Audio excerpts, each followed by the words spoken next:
আসসালামু আলাইকুম প্রিয় শিক্ষার্থীরা, আজকে হচ্ছে আমরা চট্টগ্রাম বোর্ড 2024 সালে আসা যে প্রিপোজিশনটি সেটা তোমাদেরকে সমাধান করে দিব। সো কথা না বাড়িয়ে চলো শুরু করা যাক। দেখো, লক্ষ্য করো, এখানে দেয়া আছে যে লাইফ অফ কমন পিপল, সাধারণ মানুষের জীবন is based dash a number of travels. বলতেছে এ নাম্বার অফ ট্রাভেলস মানে কি অসংখ্য সমস্যায় জর্জরিত হচ্ছে কি আমাদের সাধারণ মানুষের জীবন। আমাদের সাধারণ মানুষের জীবন কিসে জর্জরিত? অসংখ্য সমস্যায় জর্জরিত। একটা জিনিস মনে রাখবা, বেসেড হচ্ছে এমন একটা ওয়ার্ড, এর সাথে সবসময় কি হয়?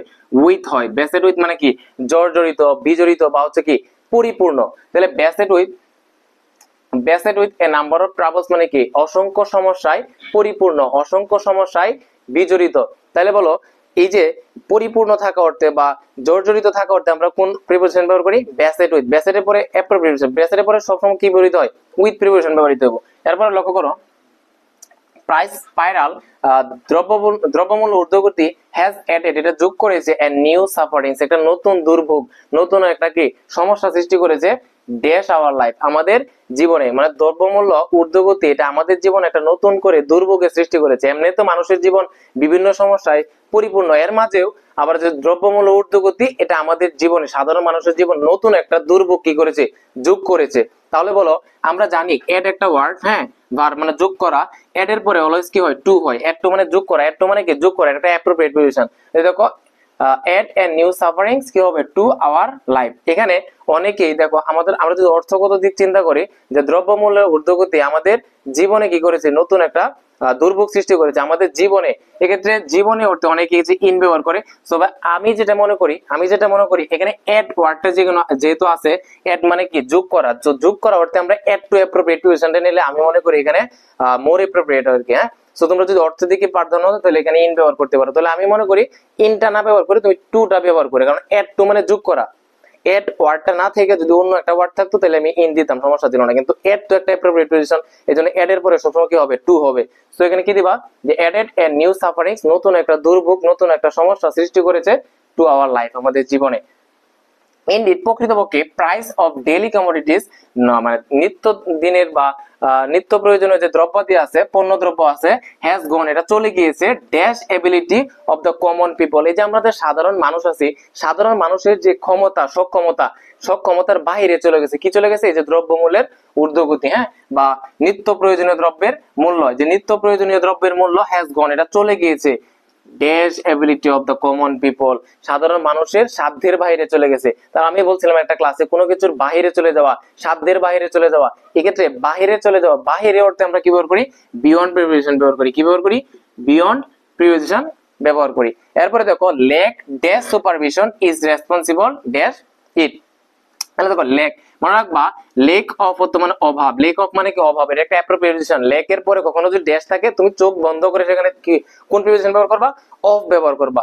লেক অফ অভাব, লেক অফ মানে কি অভাব, লেক অফ সুপারভিশন তদারকির অভাবে বা তদারকির অভাবের জন্য কি হইতেছে? ইজ রেসপন্সিবল ফর ইট, এই যে তদারকির যে কি বলে, তদারকির যে অভাব বা তত্ত্বাবধানের যে অভাব, এটা হচ্ছে কিসের দায়ী? এই যে দ্রব্যমূল্য ঊর্ধ্বগতি হচ্ছে না, এই দ্রব্যমূল্য ঊর্ধ্বগতির প্রধান কারণ হচ্ছে কি? এই যে সুপারভিশনের অভাব। তাহলে বলো, রেসপন্সিবল এর পর একটা প্রিপোজিশনে বসে, সেটা কি হয়? ফর হয়। রেসপন্সিবল কি হয়? ফর হয়। রেসপন্সিবল ফর মানে দায়ী, রেসপন্সিবল ফর মানে কি? দায়ী। দেখো এই প্যাসেজটার মাঝে বা তুমি এখানে দেখবা 7 থেকে 8টাই অ্যাপ্রোপ্রিয়েট পজিশন থেকে আসছে। তার মানে তুমি বুঝতে পারতেছো প্রিপোজিশনের মাঝে অ্যাপ্রোপ্রিয়েট পজিশনের যে সিগনিফিকেন্সটা বা ইম্পর্টেন্সটা কতটুকু।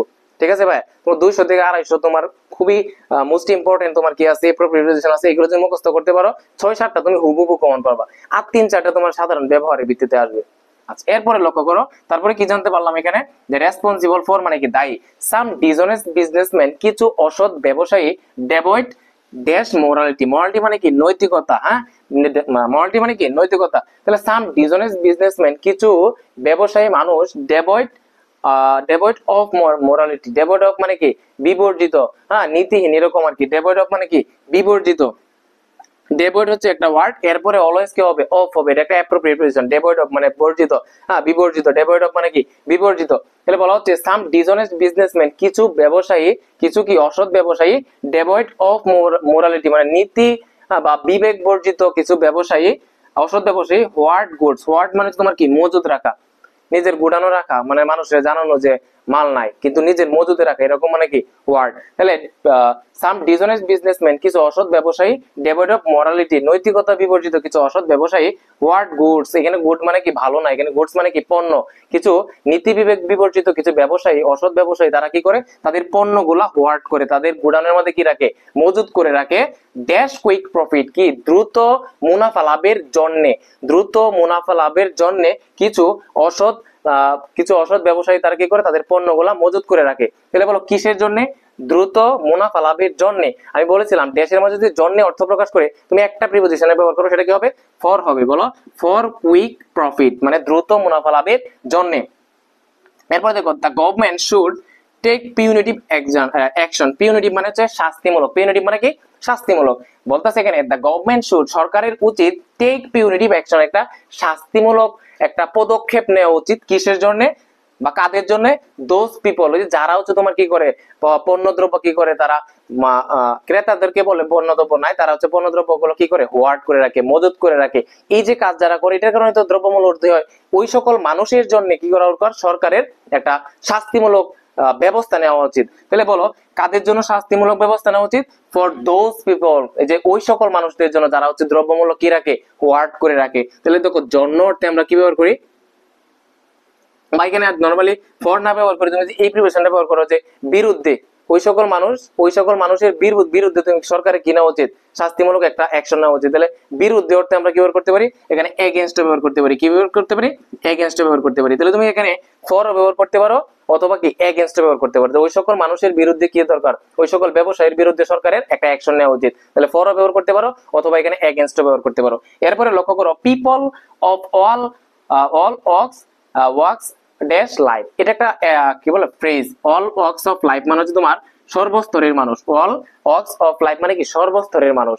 তাহলে বলো people of all works of life, সর্বস্তরের মানুষ, শুড কোঅপারেট, সহযোগিতা করা উচিত, ড্যাশ গভর্নমেন্ট, সরকারের সাথে, সকল স্তরের, আমরা মানে সমাজের মধ্যে অনেক স্তরের মানুষ থাকে, এই সকল স্তরের মানুষের কি করা উচিত, সরকারের সাথে সহযোগিতা করা উচিত, সরকারের কাজে কোঅপারেট করা উচিত। তাহলে হচ্ছে এই যে প্রাইড হাইজ বা হচ্ছে প্রাইস স্পাইরাল, এটা কি করা উচিত, নির্মূল করা উচিত বা এই সমস্যাটা সমাধান করা উচিত।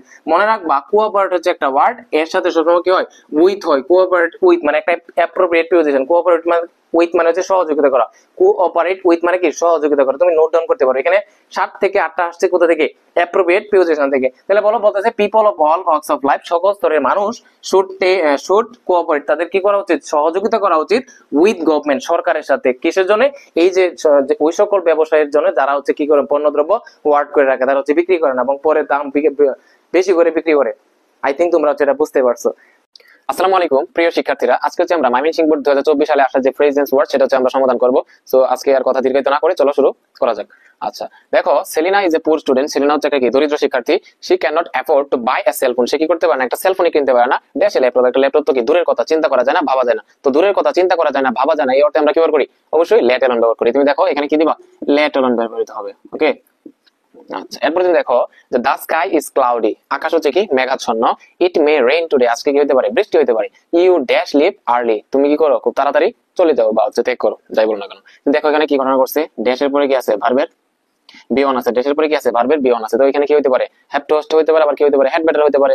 আর যেখানে পরামর্শ বোঝায় সেখানে কি হয়, হ্যাড বেটার। আর যেখানে বাধ্যবাধকতা বোঝায় সেখানে কি হয়, হ্যাভ টু হোস্ট হয়। তুমি দেখো বলতেছে আকাশটা কি মেঘাচ্ছন্ন, আজকে কি হতে পারে, বৃষ্টি হতে পারে। ইউ ড্যাশ লিভ আর্লি, তুমি কি তাড়াতাড়ি চলে যাও। তাহলে তোমাকে কি দেওয়া হচ্ছে, এখানে একটা পরামর্শ দেওয়া হচ্ছে, তুমি বরং কি তাড়াতাড়ি চলে যাও। তো পরামর্শ করতে আমরা কি ব্যবহার করি, হ্যাড বেটার ব্যবহার করি, you had better live early. এরপর তুমি দেখো dash is many years since we first met, আমরা প্রথম যখন কি করেছিলাম, সাক্ষাৎ করেছিলাম, তখন থেকে কি অনেক সময় হয়ে গেছে। হাউ টাইম ডাজ ফ্লাই, সময় কতই না দ্রুত চলে যায়। তুমি দেখো কি বলছিলাম আমি, যে শুরুতে ড্যাশ, এরপরে যদি কি হয় শেষে ফুল স্টপ হয়, শুরুতে ড্যাশ শেষে ফুল স্টপ, সেখানে ইটো হইতে পারে আবার দেয়ার হইতে পারে। আমি দেখি আরেকটা এরকম আছে কিনা, দেখো এখানেও আছে যে শুরুতে ড্যাশ শেষে কি ফুল স্টপ। তাহলে কি এখানে ইট অথবা দেয়ার হইতে পারে, এখানেও কি ইট অথবা দেয়ার হইতে পারে। এখন কোথায় ইট হবে আর কোথায় দেয়ার হবে সেটার জন্য আমি একটা এক্সপ্লেনেশন দিয়েছিলাম। কোন একটা সেন্টেন্স দ্বারা কি বোঝায়, আছে অর্থে বোঝায় বা ছিল অর্থে বোঝায়, তখন সেখানে কি হয়, সেটাতে দেয়ার হয়। আবার ইহা হয় বোঝাতে আমরা কি ব্যবহার করি, ইট ব্যবহার করি। তুমি দেখি কোনটা কি হয়। দেখো তো ড্যাশ ওয়াজ এ প্যান্ডেমিক, একটা মহামারী ছিল, অল ওভার দ্য ওয়ার্ল্ড, সারা বিশ্বব্যাপী, ইন 2020 এন্ড 2021, 2020 সাল এবং 21 সালে সারা বিশ্বব্যাপী কি ছিল, মহামারী ছিল, তাহলে এখানে কি ছিল অর্থ প্রকাশ করতেছে না? একটু আগেই তো আমি বললাম যেই ড্যাশটার মধ্যে কি বা যে সেন্টেন্সটা দ্বারা ছিল অর্থ প্রকাশ করে বা আছে অর্থ প্রকাশ করে, তাহলে সেই ড্যাশটার মধ্যে কি হয়? দেয়ার হয়। কি হয়? দেয়ার। তুমি যদি একটু চালাক হও, একটার মাঝে যেহেতু কি হয়ে গেছে, দেয়ার হয়ে গেছে, তাহলে অটোমেটিক্যালি এটার মধ্যে কি হয়ে যাবে? ইট হয়ে যাবে। ক্লিয়ার বিষয়টা? কি বলছি বিষয়টা তুমি আবার মনোযোগ দিয়ে শোনো। কোন একটা সেন্টেন্সের শুরুতে ড্যাশ, শেষে ফুল স্টপ চিহ্ন থাকে, শেষে ফুল স্টপ থাকলে, কোন একটা সেন্টেন্সের শুরুতে ড্যাশ, শেষে যদি কি থাকে? ফুল স্টপ থাকে, তাহলে ওই ড্যাশটার মাঝে ইট হইতে পারে, দেয়ারও হইতে পারে, ইট হইতে পারে, দেয়ারও হইতে পারে। যে সেন্টেন্সটা দ্বারা আছে অর্থ প্রকাশ করে বা ছিল অর্থ প্রকাশ করে, তাহলে সেই শুরুতে ড্যাশটার মাঝে কি হবে? দেয়ার হবে। আবার যেটার অর্থ কি ইহা হয় বোঝায়, তখন সেটা কি হয়? ইট হয়ে যায়। তাহলে আমরা এটা দেখতেছি যে there was a pandemic all over the world, সারা বিশ্বব্যাপী কি ছিল? মহামারী ছিল ইন 2020 এন্ড 2021। 2021 সাল এবং 20 সালের মধ্যে সারা বিশ্বব্যাপী কি ছিল? মহামারী ছিল। এখানে ছিল অর্থ প্রকাশ করতেছে, দ্যাট মিন্স আমি এখানে কি বার করবো? দেয়ার। আর একটার মাঝে যেহেতু দেয়ার হয়ে গেছে, তাহলে বাকি আছে শুধু কি? ইট। তাহলে এখানে কি হবে? ইট অটোমেটিক্যালি হয়ে যাবে। আচ্ছা, এরপর তুমি দেখো হিজ মাদার ইজ সিক, তার মা হচ্ছে অসুস্থ। হি নিডস টু গো হোম, তাকে কি বাড়িতে, তার কি হি নিডস, তার প্রয়োজন টু গো হোম, বাড়ি যাওয়া ড্যাশ পসিবল, মানে কি যত তাড়াতাড়ি সম্ভব বা যেই মাত্র সম্ভব সেই মাত্র কি তার বাড়িতে যাওয়া প্রয়োজন, কারণ হচ্ছে তার মা তো কি অসুস্থ। তো যেই মাত্র বা যত তাড়াতাড়ি সম্ভব এরকম অর্থে আমরা কি ব্যবহার করি? অ্যাজ সুন অ্যাজ ব্যবহার করি। এরপর তুমি দেখো we dash develop our humanity, আমাদের যে মানবতা, আমাদের মানবতা কি করা উচিত? বিকাশ করা উচিত, বৃদ্ধি করা উচিত। দেন অবজার্ভ হরতাল এন্ড স্ট্রাইক, হরতাল এবং স্ট্রাইক অবরোধ করার চেয়ে আমাদের যে মানবতা হিউম্যানিটিটা সেটা কি বিকাশ করা উচিত, বৃদ্ধি করা উচিত। ওকে, তো আমি বলেছিলাম যে কোনো একটা সেন্টেন্সে কি হয়? যদি দেন থাকে, THAN দেন থাকে, তাহলে ওই ড্যাশটার মাঝে কি হয়? উড রেদার হয়। কি হয়? উড রেদার হয়। হ্যাঁ, এটা বরং অর্থ ভালো, মানে বোঝায় বরং অর্থ যে we dash develop our humanity, আমাদের কি বরং, আমাদের বরং মানবতা বৃদ্ধি করা উচিত। দেন অবজার্ভ হরতাল এন্ড স্ট্রাইক, অবরোধ এবং যে হরতাল পালন করা উচিত। এরপর তুমি দেখো Robert Browning is my favourite poet, Robert Browning হচ্ছে আমার একটা প্রিয় কবি। হি ড্যাশ ইন 1812, তিনি কি করেছিল? 1812 সালে জন্মগ্রহণ করেছিল। কি বলেছিলাম আমি? মনে আছে যে ড্যাশের পর যদি কি থাকে সাল বা কোনো একটা স্পেসিফিক জায়গা দেওয়া থাকে, তখন সেই ড্যাশটার মধ্যে কি হয়? ওয়াজ বর্ন হয়। জন্মগ্রহণ করার কি প্রকাশ করে? ওয়াজ বর্ন ব্যবহৃত হয়েছে। He was born in H number. A good citizen dash perform a lot of things, এটা কি বলতেছে? যে একজন নাগরিককে তাকে কি করতে হয়? একটা সুনাগরিককে তাকে বিভিন্ন জিনিস পারফর্ম করতে হয়, বিভিন্ন থিংস কি করতে হয়? পারফর্ম করতে হয়, পালন করতে হয়। হ্যাঁ, তুমি দেখো কি বলছিলাম যে সাবজেক্ট, এরপর হচ্ছে ড্যাশ, ড্যাশের পরে ভার্বের বি1, সাবজেক্ট ড্যাশ, ড্যাশের পরে ভার্বের বি1, সেখানে হ্যাভ টু হ্যাভ হতে পারে, হ্যাড বেটার হতে পারে, যেটার অর্থ বাধ্যবাধকতা বলতে সেখানে কি হয়? হ্যাভ টু হয়। তুমি দেখো তো একজন নাগরিকের, একজন সুনাগরিকের, গুড সিটিজেনের কি অনেক কিছুই পারফর্ম করতে হয়, পালন করতে হয়, তাহলে কি এটা একটা বাধ্যবাধকতা বোঝা যাচ্ছে। আর বাধ্যবাধকতা বলতে কি ব্যবহার করি আমরা? হ্যাভ টু ব্যবহার করি। তাহলে এক গুড সিটিজেন যেহেতু, তাহলে গুড সিটিজেন তো একজন করে, তাহলে হ্যাভ টু না, এখানে কি হবে? হ্যাজ টু হবে। হ্যাঁ, এ good citizen has to perform a lot of things. এরপর তুমি দেখো the national flower of Bangladesh dash, বাংলাদেশের জাতীয় যে তোমার ফুল সেটা দেখতে কেমন। আমি বলেছিলাম যে কোনো সেন্টেন্সে দুইটা ড্যাশ থাকলে, এই যে একটা ড্যাশ, এই যে একটা ড্যাশ, কোনো সেন্টেন্সে দুইটা ড্যাশ থাকলে সেখানে কি কি হতে পারে? হোয়াট ডাজ লুক লাইক হতে পারে, আবার কি হোয়াটস লাইক হতে পারে। দেখো এখানেও কি কি আছে? দুইটা ড্যাশ, এই দেখো ড্যাশ, এই যে আরেকটা ড্যাশ। ড্যাশ অনেস্টি, সততা কেমন? It is the best quality of life, এটা হচ্ছে জীবনের কি সবচেয়ে ভালো একটা গুণ। কোনো সেন্টেন্সে দুইটা ড্যাশ থাকলে, কোনো সেন্টেন্সে দুইটা ড্যাশ থাকলে সেখানে হোয়াট ডাজ লুক লাইক হয়, আবার কি হয়? হোয়াটস লাইক হয়। কিন্তু বিষয়টা হচ্ছে যেটার অর্থ কি কোনো কিছু দেখতে কেমন, কোনো কিছুর আকার আকৃতি বা কোনো কিছুর অবয়ব দেখতে কেমন, সেটা অর্থে আমরা হোয়াট ডাজ লুক লাইক ব্যবহার করি। আর কোনো কিছু কেমন, জাস্ট কোনো কিছু কেমন অর্থে আমরা কি ব্যবহার করি? হোয়াটস লাইক ব্যবহার করি। তুমি দেখো এই সেন্টেন্সে দুইটা ড্যাশ আছে, আবার এখানেও দুইটা ড্যাশ আছে, তাহলে কোনটা হোয়াট ডাজ লুক লাইক হবে আর কোনটা হোয়াটস লাইক হবে আমি অর্থটা দেখলে নেব। তাহলে দেখো ন্যাশনাল ফ্লাওয়ার অফ বাংলাদেশ, বাংলাদেশের জাতীয় পতাকা, সরি বাংলাদেশের জাতীয় যে ফুল সেটা কেমন বলবা, নাকি বাংলাদেশের জাতীয় ফুল দেখতে কেমন, কোনটা তুমি বলো তো? এদিকে দেখো যে সততা দেখতে কেমন বলবা, নাকি সততা কেমন, কোনটা বলো তো? অবশ্যই সততারে তোমরা দেখতে পারি না, এটা আমরা বলি যে সততা জিনিসটা কেমন। তাহলে কেমন অর্থে আমরা কি ব্যবহার করি? হোয়াট ডাজ লুক লাইক নাকি হোয়াটস লাইক? অবশ্যই হোয়াটস লাইক। এখানে কি হবে? হোয়াটস ডট ডট, এখানে কি হবে? লাইক। আবার এখানে দেখো the national flower of Bangladesh, Bangladesh জাতীয় যে ফুল সেটা দেখতে কেমন, দেখতে কেমন অর্থে আমরা কি ব্যবহার করি? What does look like, what does look like, look like. আশা করি তোমরা এটা বুঝতে পেরেছো। ভাই কমপ্লিটিং সেন্টেন্স আমি পারি না, কমপ্লিটিং সেন্টেন্স আমার কাছে কঠিন লাগে। আজকে তোমাকে আমি দেখাবো কেন তোমার কাছে কমপ্লিটিং সেন্টেন্স কঠিন লাগে এবং কিভাবে পড়লে তুমি কমপ্লিটিং সেন্টেন্সে ভালো একটা মার্ক পাবা। সো সেই বিষয়ে আমি আজকে তোমাদেরকে কিছু টিপস এন্ড ট্রিক্স দিব, ঠিক আছে? সো কথা না বাড়িয়ে চলো শুরু করা যাক। দেখো কমপ্লিটিং সেন্টেন্স পরীক্ষায় কিভাবে আসে। কমপ্লিটিং সেন্টেন্স পরীক্ষায় তোমার একটা অংশ দেয়া থাকে এবং তোমাকে অর্থের সাথে সামঞ্জস্য রেখে আরেকটা অংশ তোমার কি করতে হয়? কমপ্লিট করতে হয়, ঠিক আছে? সো তোমরা যে ভুলটা করো, তুমি প্রথমেই চিন্তা করো কি ইংলিশের সেন্টেন্স মেক করার চেষ্টা করো। প্রথমে সেন্টেন্স দেখে এরপর তোমার মাথার মাঝে কিনে আসো তুমি ইংলিশে মনে মনে একটা সেন্টেন্স মেক করার চেষ্টা শুরু করে দাও।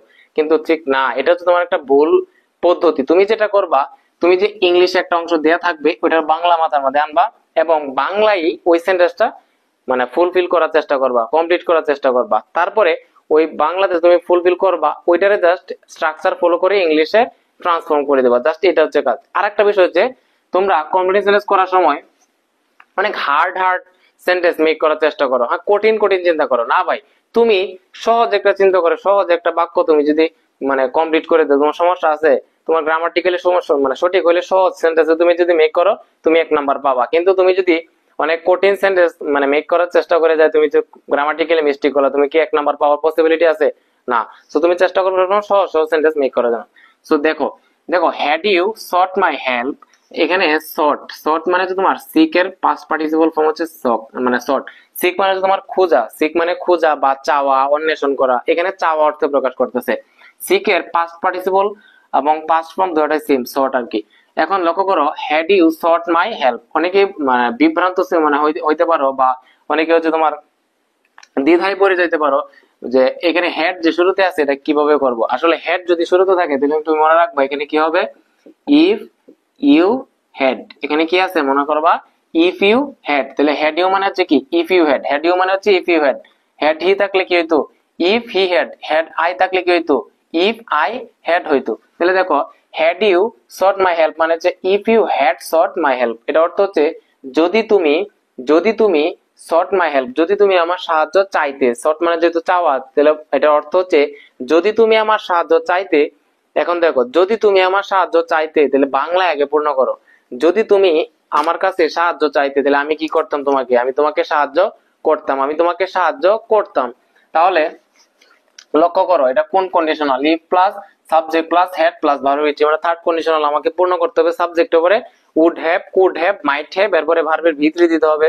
তাহলে আমি তোমাকে সাহায্য করতাম, তাহলে কি হবে আই, এরপরে কি উড হ্যাভ দিতে পারো, কুড হ্যাভ দিতে পারো, মাইট হ্যাভ দিতে পারো, কোনো সমস্যা নাই। I would have helped, H E L P D helped, I would have helped you, আমি তোমাকে সাহায্য করতাম। এই তো দেখো শেষ হয়েছে, আমি তোমাকে সাহায্য করতাম, তাহলে কি হইব I would have helped you, আমি তোমাকে সাহায্য করতাম। এরপরে দেখো a man leading an indolent life, indolent মানে হচ্ছে তোমার অলস, ইন্ডোলেন্ট অর্থ হচ্ছে কি অলস। A man leading indolent life, এটা অর্থ হচ্ছে একজন মানুষ যে কিনা কি করে অলস ভাবে জীবনযাপন করে, অলস ভাবে জীবনযাপন করে সে কি জীবনে সফল হইতে পারবে বলো?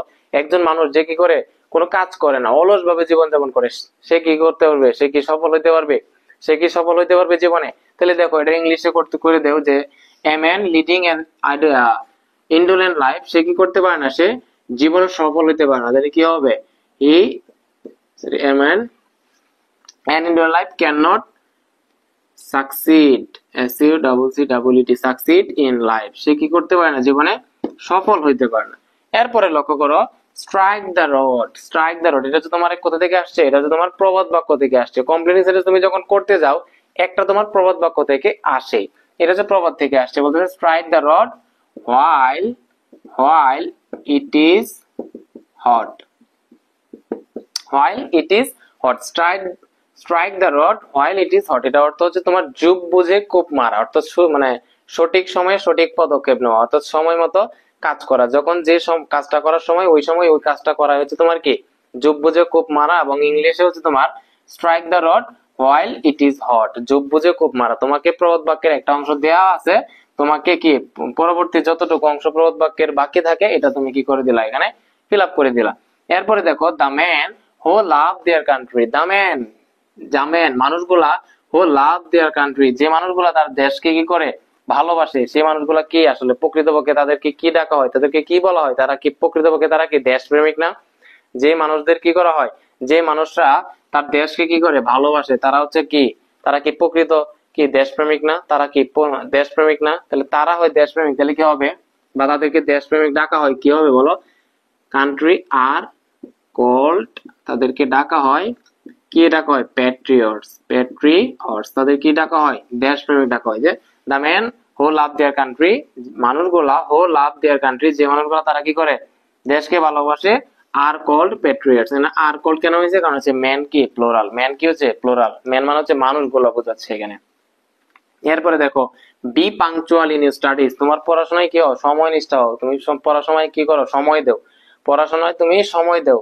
এরপরে তুমি চিন্তা করো তা না হলে তুমি কি করবা, তুমি পড়াশোনায় সময় দাও, পড়াশোনায় যদি সময় না দাও তাহলে তুমি কি করবা, তুমি পরীক্ষায় ফেল করবা, তা না হলে তুমি পরীক্ষায় ফেল করবা, তাহলে তুমি পরীক্ষায় ফেল করে দাও। লেস্ট মানে তা না হলে, এরপর কিন্তু সাবজেক্ট শুড, তুমি পরীক্ষায় ফেল করবা, you should fail in the exam, তা না হলে তুমি কি করবা, পরীক্ষায় ফেল করবা। এরপরেটা আসে আমরা, food adulteration is a crime, মানে কি বলে, খাদ্য দূষণ আর কি, food adulteration is a crime, এটা হচ্ছে তোমার একটা অপরাধ। ইট ইজ হাই টাইম, এটা উপযুক্ত সময় আমাদের কি করা, আমাদের এটার সম্পর্কে কি করা, এটার পদক্ষেপ নেওয়া। এটা উপযুক্ত সময়, এই যে ফুড অ্যাডাল্টারেশন হয়, খাদ্য দূষণ হয়, ওটা কি করা, এটা প্রতিরোধ করার এটা উপযুক্ত সময়। তাহলে ইট ইজ হাই টাইম, আমরা ইট ইজ হাই টাইমের পরে দুই ভাবে করতে পারি, টু প্লাস বি দিয়েও করতে পারি, সাবজেক্ট পরে ভার্ব বি টু দিতেও করতে পারি। তাহলে it is high time to prevent it, এটাই উপযুক্ত সময় টু প্রিভেন্ট ইট, এটা প্রতিরোধ করার। আচ্ছা, এরপরে দেখো, childhood is the golden period of life. Childhood হচ্ছে আমাদের জীবন হচ্ছে একটা স্বর্ণাকার সময়, হ্যাঁ, গোল্ডেন লাইফ, গোল্ডেন পিরিয়ড এটা। এরপরে আই উইশ, ইস আমি যদি কি করতে পারতাম, আমি যদি আবার শিশু হইতে পারতাম, আমি যদি কি হইতে পারতাম, আবার শিশু হইতে পারতাম। তাহলে আমি যদি আবার শিশু হইতে পারতাম, এটা কি হবে, আই উইশ পরে আমরা ওয়ার দিয়ে করতে পারি, I wish I were a child again, আমি যদি আবার কি হইতে পারতাম, শিশু হইতে পারতাম। আই উইশ এর তুমি সাবজেক্ট উপরে ওয়াই আর দিতে পারো, অথবা কুড প্লাস বি দিতে পারো। কুড দিয়ে করলে তুমি কি দেবে, I wish I could B a child again, কোনো সমস্যা নাই। এরপরে দেখো, scarcely had we got out home, scarcely had, hardly had, তারপর হচ্ছে কি নো সোনার হ্যাড, এটার অর্থ কি, কোনো কাজ করতে না করতে, যেতে না যেতে, খেতে না খেতে, দেখতে না দেখতে আরেকটি কাজ শুরু হয়ে যাওয়া। তাহলে দেখো, scarcely had we got out home, ঘর থেকে আমরা বের হতে না হতে, ঘর থেকে আমরা বের হতে না হতেই কি শুরু হয়ে গেছিল বলো, বৃষ্টি শুরু হয়ে গেছিল। আমরা জানি স্কার্সলি হ্যাড থাকলে আমাদের কি দিতে হয়, হোয়েন দিতে হয়, কি দিতে হয়, হোয়েন দিতে হয়। এরপরে পাস্ট ইনডেফিনিট টেন্স, তাহলে কি হয়ে গেছিল, বৃষ্টি শুরু হয়ে গেছিল। It it started it started raining, কি শুরু হয়ে গেছিল, বৃষ্টি শুরু হয়ে গেছিল। তারপরেটা আমরা লক্ষ্য করি, আই নো দ্য ম্যান, আমি মানুষটাকে চিনি, বাংলা চিন্তা করো, আমি মানুষটাকে চিনি যে কিনা কি হয়েছিল, সফল হয়েছিল, যে কি হয়েছিল, সফল হয়েছিল। হো হো বিকেম, যে কি হয়েছিল, সফল হয়েছিল, হো বিকেম সাকসেসফুল, যে কি হয়েছিল, সফল হয়েছিল। কিসের মাধ্যমে সফল হয়েছিল, আর যদি সুন্দর করতে যাও, হার্ড ওয়ার্ক দ্বারা বা কঠোর পরিশ্রম দ্বারা, ইন্ডাস্ট্রি দ্বারা। তাহলে কি কিসের দ্বারা সে সফল হয়েছিল, বাই ইন্ডাস্ট্রি, বাই ইন্ডাস্ট্রি, যে কি হয়েছিল, সে ইন্ডাস্ট্রি দ্বারা, পরিশ্রম দ্বারা যে সে কি হয়েছিল, সফল হয়েছিল। এরপরে দেখো, হি ফেন্স অ্যাজ দো, সে ফেন্স মানে হচ্ছে তোমার ভান করা, ফেন্স মানে কি, ভান করা। হি ফেন্স অ্যাজ দো, সে এমন ভান করে যেন সে কি, সে এমন ভান করে যেন সে কিছুই জানে না। প্রকৃতপক্ষে সে অনেক কিছু ঘটাইছে, অনেক কিছুই করছে, কিন্তু সে এমন ভান করে যেন সে কিছুই জানে না। তাহলে দেখো, সে কিছুই জানে না। ফেন্স আমরা জানি অ্যাজ ইফ বা অ্যাজ দো থাকলে এর আগে যদি বিয়ন থাকে আমরা কি করি, সাবজেক্ট উপরে বি টু অথবা ওয়ার, যেহেতু এখানে কি আছে, ফেন্স মানে বিয়ন আছে, আমি সাবজেক্ট উপরে বি টু অথবা ওয়ার দিব। তাহলে আমরা সে কিছুই জানে না, কি হবে, হি নিউ নাথিং, সে কিছুই জানে না, সে কিছুই জানে না, সে এমন ভান ধরে যেন সে কিছুই জানে না। বলতো এখন তোমার কাছে এই পুরো যে বোর্ডটা, আমরা যে রাজশাহী বোর্ড 2024 সালে যে কম্পিটিং সেন্টেন্স বোর্ডটা তোমাকে সমাধান করে দিলাম, তোমার কাছে কঠিন লাগছে, তোমার যদি কঠিন লাগে এটা তুমি কমেন্টে জানায় যাও, তোমার কাছে যদি সহজ লাগে ওইটাও তুমি কমেন্টে জানায় যাও, কেমন? আসসালামু আলাইকুম প্রিয় এইচএসসি 25 ব্যাচ, আজকে হচ্ছে তোমাদেরকে আমি কুমিল্লা বোর্ড 2024 সালে আসা যে রাইট ফর্মস অফ ভার্বটি একদম প্রথম থেকে শেষ পর্যন্ত ভেঙে ভেঙে বুঝাই দেবো তোমাকে ভাই, একদম প্রতিটা ভার্ব, হ্যাঁ, কেন 2+B1 হয়েছে, কেন ভার্ব প্লাস আইএনজি হয়েছে, কেন B3 হয় নাই, হ্যাঁ, কেন আর হয়েছে, কেন ইজ হয় নাই, কেন অ্যাডমিটস হয়েছে, কেন অ্যাডমিটেড হয় নাই, হ্যাঁ, কেন এটা অ্যাক্টিভ স্ট্রাকচারে ব্যবহার হয়েছে, কেন প্যাসিভ স্ট্রাকচারে ব্যবহার হয়েছে, প্রত্যেকটা রিজন তোমাকে আমি ভেঙে ভেঙে বুঝাই দেবো, ঠিক আছে? সো কথা আর দীর্ঘায়িত করলাম না, সো চলো শুরু করি, কেমন? একটু লক্ষ্য করো, students get themself admit into universities for higher education, মানে শিক্ষার্থীরা তাদের বিশ্ববিদ্যালয়ে ভর্তি হয় আর কি, কিসের জন্য, উচ্চশিক্ষার জন্য, বা শিক্ষার্থীদের ভর্তি করা হয় বিশ্ববিদ্যালয়গুলোতে উচ্চশিক্ষার জন্য। একটু লক্ষ্য করো তো, এই সেন্টেন্সটা আমাদের ভার্ব কয়টা আছে? আগে তোমাকে একটা জিনিস বলে নিই, যে একটা সিম্পল সেন্টেন্সে ফাইনাইট ভার্ব কয়টা থাকে বলো? একটা আমরা জানি যে একটা সিম্পল সেন্টেন্সে একটা সাবজেক্ট থাকে এবং একটা ফাইনাইট ভার্ব থাকে। ফাইনাইট ভার্ব কয়টা থাকে ভাই? একটা ফাইনাইট ভার্ব থাকে। এই সেন্টেন্সটাতে একটু লক্ষ্য করো, দেখো তো এখানে ভার্ব কয়টা আছে? এই যে এইখান থেকে শুরু করে এই পর্যন্ত এটা একটা সিম্পল সেন্টেন্স। কি সেন্টেন্স? Simple sentence. তাই না? তো সিম্পল সেন্টেন্সে ভার্ব কয়টা আছে? যে গেট একটা ভার্ব, অ্যাডমিট হচ্ছে কি আর একটা ভার্ব। গেট একটা ভার্ব, অ্যাডমিট আর একটা ভার্ব। একটু আগে তো আমি তোমাকে বললাম যে একটা সিম্পল সেন্টেন্সে ভার্ব কয়টা থাকবে বলো? ফাইনাইট ভার্ব একটা থাকবে। তো আমরা যদি এই গেটটাকে ফাইনাইট ভার্ব ধরি, তাহলে অবশ্যই এই অ্যাডমিট ভার্বটাকে আমার কি করতে হবে? নন ফাইনাইট করতে হবে। আমি আবারও বলতেছি, সিম্পল সেন্টেন্সে ফাইনাইট ভার্ব কয়টা থাকে? ফাইনাইট ভার্ব থাকবে একটা। আর যত ভার্ব আছে, আর বাকি যত ভার্ব আছে, সব ভার্ব গুলাকে আমাকে নন ফাইনাইট করতে হবে। কি করতে হবে? নন ফাইনাইট করতে হবে, ঠিক আছে? আর আমরা নন ফাইনাইট করি তিনটা উপায়, মেইনলি তিনটা উপায় করি। একটা হচ্ছে টু প্লাস বিয়ন দিয়ে করি, হ্যাঁ, আর একটা হচ্ছে তোমার বিয়ন প্লাস আইএনজি দিয়ে করি, আর হচ্ছে তোমার ভার্বের ভিতরি দিয়ে করি। হ্যাঁ, দেখো আমরা টু প্লাস বিয়ন দিয়ে করি নন ফাইনাইটটা যখন উদ্দেশ্য বোঝায়, আমরা ভার্বের ভিতরিতে করি যখন হচ্ছে তোমার সেন্টেন্সটা প্যাসিভ মোডে থাকে, আর ভার্ব প্লাস আইএনজি করি কখন? ভার্ব প্লাস আইএনজি করি এই দুইটা বাদে, উদ্দেশ্য এবং প্যাসিভ মোডে না থাকলে সবসময় হচ্ছে আমরা ভার্ব প্লাস আইএনজি দিয়ে করি। হ্যাঁ, এখানে আরো কিছু স্পেসিফিক আছে যার কারণে তুমি দেখলেই বুঝবা। একটু লক্ষ্য করো তো যে students get themself admit into universities, তাহলে এখানে যে দুইটা ভার্ব, একটা গেট আর একটা হচ্ছে কি, আর একটা হচ্ছে অ্যাডমিট। অবশ্যই আমার এই অ্যাডমিট ভার্বটাকে কি করতে হবে? নন ফাইনাইট করতে হবে। আর নন ফাইনাইট করার উপায় কি? এই যে আমি দেখাইছি যে মাত্র টু প্লাস বিয়ন, ভার্ব প্লাস আইএনজি, ভার্ব ভিতরি।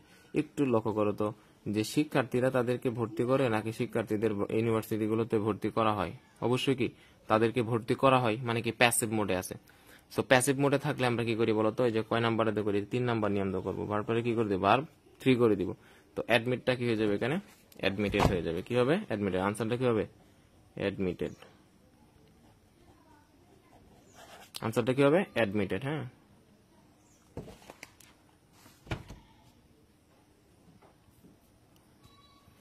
এরপরে লক্ষ্য করো যে দে অ্যাকোয়ার হায়ার এডুকেশন, তারা হচ্ছে কি উচ্চশিক্ষা নেয় বা উচ্চশিক্ষা অর্জন করে ফ্রম টু স্ট্রিম, দুইটা ধারায় তারা হচ্ছে তোমার কি শিক্ষা অর্জন করে। শিক্ষার্থীরা যে বিশ্ববিদ্যালয়গুলোতে ভর্তি হয়, আসলে দুই ধরনের বিশ্ববিদ্যালয়ে তারা ভর্তি হয় আর কি, বা দুইটা ধারায় তারা ভর্তি হয়। The private one is public and another one is private. দুইটা ধারার মাঝে দুইটা স্ট্রিম আছে ইউনিভার্সিটিগুলোর। একটা স্ট্রিম হচ্ছে, একটা ধারা হচ্ছে পাবলিক, আর একটা ধারা হচ্ছে কি প্রাইভেট। দুই ধরনের বিশ্ববিদ্যালয় আমরা দেখতে পাই, একটা হচ্ছে কি পাবলিক বিশ্ববিদ্যালয়, আর একটা হচ্ছে কি মানে বেসরকারি বিশ্ববিদ্যালয়, যেটা আর কি প্রাইভেট ইউনিভার্সিটি। দেখো, the private universities dash open to all but one has to face tough competition for a seat there. একটু খেয়াল করো, আমি তোমাকে আগেই বলছি যে তোমাকে ভেঙে ভেঙে বিশ্লেষণ তোমাকে আমি করে দিব কোথায় কেন কোনটা হয়েছে। The private universities be open to all, মানে প্রাইভেট বিশ্ববিদ্যালয়গুলো যেগুলো আছে এগুলো তো সকলের জন্য উন্মুক্ত। আগে হচ্ছে বিটার কাজটা সমাধান করি আমি। মনে রাখবা, আমি তোমাকে বলতেছি ভাই, তোমরা এইচএসসি 25 যারা আছো আমার কথাগুলো একদম মানো তোমরা। বি বলতে মনে রাখবা am, is, are, was. Be বলতে হচ্ছে এই 5টা জিনিস, am, is, are, was, were. ঠিক আছে, মনে রাখবা এম, ইজ, আর যে আছে এই তিনটা বিভাগ ব্যবহৃত হয় তোমার প্রেজেন্ট টেন্সের ক্ষেত্রে। কখন? প্রেজেন্ট টেন্সে। কখন ব্যবহৃত হয়? প্রেজেন্ট টেন্সে। আর এই ওয়াজ ওয়ার যেটা আছে, এই ওয়াজ ওয়ার ব্যবহৃত হয় তোমার পাস্ট টেন্সে। কোন টেন্সে? পাস্ট টেন্সে। কি বললাম তাহলে? বি বলতে হচ্ছে মোট 5টা, am, is, are, was, were. এই এম, ইজ, আর হচ্ছে প্রেজেন্ট টেন্সে ব্যবহৃত হয়, আর এই ওয়াজ ওয়ার ব্যবহৃত হচ্ছে কোথায়? পাস্ট টেন্সে ব্যবহৃত হয়। কখনো কোনো সেন্টেন্সটা প্রেজেন্ট টেন্সে থাকলে তাহলে বি লেখা থাকলে হয় এই 3টা জিনিস হবে, হয় এম হবে, না ইজ হবে, না আর হবে। আর কখনো বি লেখা থাকলে সেন্টেন্সটা যদি পাস্ট টেন্সে থাকে, তুমি বুঝতে পারো যে সেন্টেন্সটা পাস্ট টেন্সে আছে, তাহলে সেখানে বি বলতে হয় ওয়াজ হবে, না কি হবে? ওয়ার হবে। একটু লক্ষ্য করো এইদিকে, এই যে দেখো এই নিয়মটা এখানে পড়ছে। The private universities be open to all, private বিশ্ববিদ্যালয়গুলো হচ্ছে কি সকলের জন্য উন্মুক্ত, তাই না? সকলের জন্য উন্মুক্ত, সকলের জন্য হচ্ছে কি খোলা। এখন দেখো এই যে বি আছে না, তো এই যে গল্পটা আমি পড়তেছি বা হচ্ছে এই পেজটা আমি পড়তেছি, তোমার কাছে কি মনে হয়েছে এটা কি অতীতের কাহিনী নাকি বর্তমানের কাহিনী? অবশ্যই প্রেজেন্ট টেন্সের কাহিনী। তো আমরা জানি প্রেজেন্ট টেন্সের ক্ষেত্রে বি বলতে কয়টা জিনিস? 3টা। এই যে একটু আগে বলছি বি বলতে কয়টা? 3টা, এম, ইজ, আর। তাহলে এখানে এই যে বি বলতে, যে এখানে বি বলতে 3টা জিনিস হইতে পারে, হয় এম হবে, না হয় ইজ হবে, না হয় কি হবে? আর হবে। কারণ এম হবে নাকি ইজ হবে নাকি আর হবে, এটা ডিপেন্ড করে আসলে সাবজেক্টের উপরে। কার উপরে? সাবজেক্টের উপরে। সাবজেক্ট যদি থার্ড পারসন সিঙ্গুলার নাম্বার হয় তখন ইজ হয়, আয়ের সাথে কি হয়? এম। আর বাকি সব ক্ষেত্রে অর্থাৎ প্লোরাল হইলে কি হয়? আর হয়। প্লোরাল হইলে কি হয়? আর হয়। একটু লক্ষ্য করো তো, দ্য প্রাইভেট ইউনিভার্সিটি কি একটা নাকি অনেকগুলা? অনেকগুলা ইউনিভার্সিটি, তাই না? সো ইউনিভার্সিটিজ যেহেতু প্লোরাল, তাহলে আমি কি এম নিব নাকি ইজ নিব, আর নিব? এই দেখো আমি আবার বলতেছি, এম ইজ আর, এটা হচ্ছে কি প্রেজেন্ট টেন্সে ব্যবহৃত হয়। সাবজেক্টটা যদি কি হয়, প্লোরাল হয়, সাবজেক্টটা প্লোরাল হলে কি হয়, আর আয়ের সাথে কি বসে, আয়ের সাথে বসে এম, আর হি, শি, হি, ইট, আর যে কোনো সিঙ্গুলার নাউন, হ্যাঁ, এই চারটার সাথে বসে কি ইজ, এগুলো হচ্ছে থার্ড পারসন সিঙ্গুলার, এগুলোর সাথে বসে কি ইজ। ঠিক আছে, তাহলে কি বলছি, সাবজেক্টটা যদি প্লোরাল হয়, প্লোরাল হলে আর, আয়ের সাথে কি বসে এম, আর হি, শি, ইট যে কোনো সিঙ্গুলার নাউন এর সাথে কি বসে, এর সাথে বসে ইজ, তাই না? সো আমাকে বলো এখানে প্রাইভেট ইউনিভার্সিটিস মানে কি অনেকগুলো ইউনিভার্সিটি, প্লোরালে আছে, প্লোরাল থাকলে আমরা কি ব্যবহার করবো, আর ব্যবহার করবো, তাহলে আনসারটা হবে কি, এখানে আনসারটা হবে আর। সকলের জন্য খোলা, but one has to face tough competition for get a seat there, কিন্তু একজনকে সেখানে ভর্তি হওয়ার জন্য, সেখানে অ্যাডমিট হওয়ার জন্য, বা সেখানে একটা সিট পাওয়ার জন্য একটা টাফ কম্পিটিশনের ভিতর দিয়ে তাকে যেতে হয় আর কি, বা সম্মুখীন হতে হয়। একটু লক্ষ্য করে, এই জন্য ফেস ভার্বটা দেওয়া আছে, হ্যাঁ, ফেস ভার্বটা এখানে দেওয়া আছে, একটু দেখো তো, has to, have to, am to, is to, are to, were to, এগুলো হচ্ছে কি মোডাল ভার্ব, এগুলো কি ভার্ব, মডাল ভার্ব। তো বলো তো মডাল ভার্বের পরে ভার্বের মেইন ভার্বে কি বসে, বেস ফর্ম বসে না? মেইন ভার্বে কি বসে, বেস ফর্ম বসে, এটা সবাই জানো যে modal auxiliary can, could, may, might, shall, should, হ্যাঁ, তারপরে মাস্ট আছে, have to, has to, am to, is to, are to, were to, হ্যাঁ, হ্যাড বেটার, উড রাদার, এই সবগুলো হচ্ছে কি মডাল অক্সিলারি। আর এই মডাল অক্সিলারি ভার্বের পরে ভার্বের কি বসে, বেস ফর্ম বসে। হ্যাজ টু যেহেতু একটা মডাল অক্সিলারি, তাহলে এই ফেস ভার্বটা কি হবে, বেস ফর্ম হবে। বলো তো ফেস ভার্বটা তো সে নিজেই বেস ফর্মে আছে, এটা তো চেঞ্জ করার কোনো দরকার নাই। এই ফেস ভার্বটা কি হবে, ফেসই হবে, কি হবে, ফেসই উত্তর হবে। কেন? কারণ হচ্ছে হ্যাজ টু একটা মডাল অক্সিলারি, আর মডাল অক্সিলারির পরে কি বসে, ভার্বের বেস ফর্ম বসে। অথবা তুমি অন্যভাবে চিন্তা করতে পারো যে টু মানে কি, টুর পরে কি হয়, সবসময় বেস ফর্ম হয়। মূলত এটার জন্য হয়েছে না, মূলত হচ্ছে একটা মডাল অক্সিলারির জন্য হয়েছে আর কি। এরপর দেখো যে for one has to face tough competition, তাকে একটা টাফ কম্পিটিশন প্রতিযোগিতার মধ্য দিয়ে যেতে হয়, ফর গেট এ সিট দেয়ার, সেখানে একটা সিট পাওয়ার জন্য তাকে একটা টাফ কম্পিটিশনের মধ্য দিয়ে যেতে হয়। এই যে গেট ভার্বটা আছে, দেখো তো কি হবে, তোমাকে আমি আজকে বলে দিয়েছি, তুমি আজীবন মনে রাখবো, তোমার মানে শিক্ষা জীবন যতদিন আছে বা তার পরবর্তী যতদিন আছে, মনে রাখবো তুমি যে প্রিপোজিশন আছে না, যে কোনো প্রিপোজিশন হোক, টু ছাড়া আর কি, প্রিপোজিশন, হ্যাঁ, পজিশন। তো প্রিপোজিশনের পরে কখনো যদি ভার্ব আসে, হ্যাঁ, ভার্ব আসে, তো ভার্বটা কি হয়, ভার্ব প্লাস আইএনজি হয়ে যায়। কি বলছি, যে প্রিপোজিশনের পরে যদি কখনো ভার্ব আসে, তখন কি হয়ে যায়, ভার্বটা বি ওয়ান প্লাস আইএনজি, তো বেস ভার্বের বেস ফর্মের সাথে কি হয়, আইএনজি হয়ে যায়। প্রিপোজিশন আসলেই প্রিপোজিশনের পরে যে ভার্বটা থাকবে, ওই ভার্বটাকে কি করে দেবা, বেস ফর্মের সাথে আইএনজি করে দেবা। প্রিপোজিশন কি হতে পারে, যে কোনো প্রিপোজিশন, ইন, অন, হ্যাঁ, এট, ফর, উইথ, উইদাউট, হ্যাঁ, যে কোনো প্রিপোজিশন হতে পারে। তো এই যে লক্ষ্য করো, ফর মানে একটা প্রিপোজিশন, ফর মানে একটা প্রিপোজিশন। সো এই প্রিপোজিশনের পরে গেট একটা ভার্ব আসছে, অবশ্যই এই গেটটা কি হয়ে যাবে, আইএনজি হয়ে যাবে। তো নাকি গেট থাকবে, নাকি এটার আনসারটা বলো গেটিং হয়ে যাবে, অবশ্যই এর আনসারটা কি হবে, গেটিং। আবার অনেকে জিইটি আইএনজি দিও না, এটা ডাবল টি হবে। গেটিং এর সাথে, গেটের সাথে আইএনজি করলে আমরা দুটা টি দিতে হয়, GE double T ING, getting, GE double T ING, getting, মনে থাকবে। এরপর দেখো, the public university is cheaper in terms of tuition fees, যে পাবলিক যে বিশ্ববিদ্যালয়গুলো আছে এগুলো হচ্ছে একটু সস্তা, ইন টার্মস অফ কোন ক্ষেত্রে, টিউশন ফিস, মানে বেতনাদের যে বিষয় আছে, প্রতিটা সেমিস্টার ফি থাকে, হ্যাঁ, সেমিস্টার ফি দিতে হয় আমাদেরকে পাবলিক ইউনিভার্সিটিতে যারা পড়াশোনা করে। আবার প্রাইভেট ইউনিভার্সিটিতে যারা পড়াশোনা, এদের তো একটা সেমিস্টার ফি দিতে হয়, প্রতি সেমিস্টারের জন্য একটা কি দিতে হয়, সেমিস্টার ফি দিতে হয়। কিন্তু বিষয়টা হচ্ছে প্রাইভেট ইউনিভার্সিটিগুলোতে তোমার অনেক মানে হিউজ টাকা দিতে হয় তোমাকে, অনেক টাকা দিতে হয়। যেখানে হচ্ছে তোমার প্রাইভেটের স্টুডেন্টরা যেখানে 10,000 টাকা দিতে হয়, সেখানে আমাদের হচ্ছে 2,000 টাকা দিতে হয়। তো এটা অনেক একটা ডিফারেন্স না। তো পাবলিকে যারা পড়ে, এখানে হচ্ছে টিউশন ফি যেটা আছে, মানে তোমার যে তুমি টাকা দিবা, সেমিস্টার ফি গুলো যে দিবা, ওইখানে টাকাটা খুব বেশি দিতে হয় না, একটা মানে স্বল্প মূল্যে তোমার দিলে হয়ে যায় আর কি। এই কথাটাই বলছে যে পাবলিক ইউনিভার্সিটি চিপার, একটু সস্তা, in terms of tuition fee, tuition ফির ক্ষেত্রে একটু কি হয় এখানে, মানে সস্তা হয় আর কি, মানে টাকা টোকা কম লাগে। They offer residential and boarding facilities and subsidised rates. দেখো পাবলিক ইউনিভার্সিটিগুলোর মধ্যে কি আছে, আবাসিক হল আছে, রেসিডেন্সিয়াল আছে, তাই না? এবং বোর্ডিং ফ্যাসিলিটিস মানে তোমার যে আমরা খাওয়া দাওয়া করি আর কি, এই দুইটা জায়গায় আবাসিক হল মানে থাকা, তারপর যে খাওয়ার যে সুবিধাগুলো আছে এগুলা এট সাবসিডাইজড রেট। সাবসিডাইজ মানে হচ্ছে তোমার হচ্ছে মানে ভর্তুকি স্বরূপ আর কি। তোমার এই যে থাকার মাঝে আমরা যে হলে থাকি এখানেও তোমার ভর্তুকি দেয়, তারপর হচ্ছে আমরা খাওয়া দাওয়া করি সেখানেও কি দেয়, ভর্তুকি দেয়, মানে একটা স্বল্প মূল্যে আমাদেরকে মানে নেয় আর কি ওনারা। তো তাহলে দেখো they offer residential and boarding facilities subsidised rates, এই যে অফার।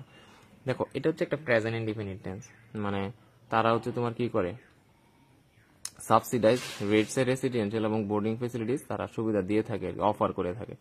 সো মনে রাখবা প্রেজেন্ট ইনডিফিনিট টেন্সে এই নিয়মটা রাইট ফর্মস অফ ভার্বে কয়শবার যে আসে, মানে কি যে বলবো, প্রত্যেকটা রাইট ফর্মস অফ ভার্বের বোর্ড কোয়েশ্চেন করবো এই নিয়মটা পাবাই। দেখো সেন্টেন্সটা যদি কোনোভাবে তুমি বুঝতে পারো যেটা প্রেজেন্ট ইনডিফিনিট টেন্স, কোন টেন্স, প্রেজেন্ট ইনডিফিনিট টেন্স, কি বলছি, প্রেজেন্ট ইনডিফিনিট টেন্স, তখন যেটা হয় সাবজেক্টের পরে ভার্ব থাকে না, ব্র্যাকেটের মধ্যে কি থাকে, ভার্ব থাকে না।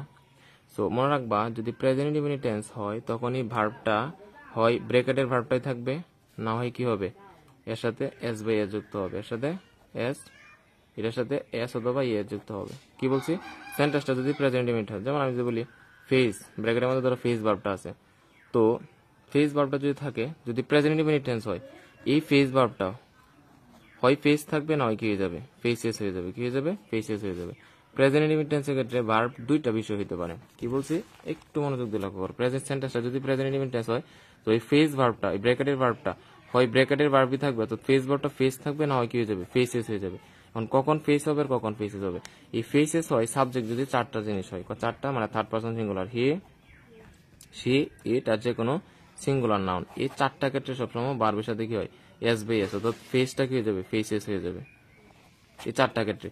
আর সাবজেক্ট এই চারটা ব্যতীত দুনিয়াতে যত সাবজেক্ট আছে সব ক্ষেত্রে ফেসটা ফেস থাকবে। ধরো সাবজেক্ট আছে দে, ব্র্যাকেটে আছে ফেস, তখন কি হবে, এই ফেসটা ফেসই থাকবে। ধরো সাবজেক্ট আছে হি, ব্র্যাকেটে আছে ফেস, তখন এই ফেসটা কি ফেস থাকবে না, হি থাকলে কি হয়ে যায়, ফেসেস, এস বাই এস যুক্ত হয়। আশা করি একদম বুঝতে পারছো সহজে। এখন তুমি দেখো এইখানে লক্ষ্য করো কোথায় আছিলাম আমরা, এই যে they offer residential and boarding facilities at subsidized rates। এখন দেখো তো সাবজেক্ট কেটা, সাবজেক্ট হচ্ছে কি দে, আমরা জানি সাবজেক্ট যদি দে থাকে অর্থাৎ হি, সি, ইট যে কোনো সিঙ্গুলার নাউন না থাকে তখন ভার্ব, ব্র্যাকেটে ভার্বটা যা আছে তাই থাকবে। তো অফার যে আছে এখানে, অফার যে আছে, অফারটা কি থাকবে এখানে, অফারই থাকবে, এটা কি চেঞ্জ করার দরকার আছে না। যদি এখানে হি থাকতো তাহলে কি হতো, অফার্স হতো, সি থাকলে অফার্স হতো, ইট থাকলে কি হতো, অফার্স হতো।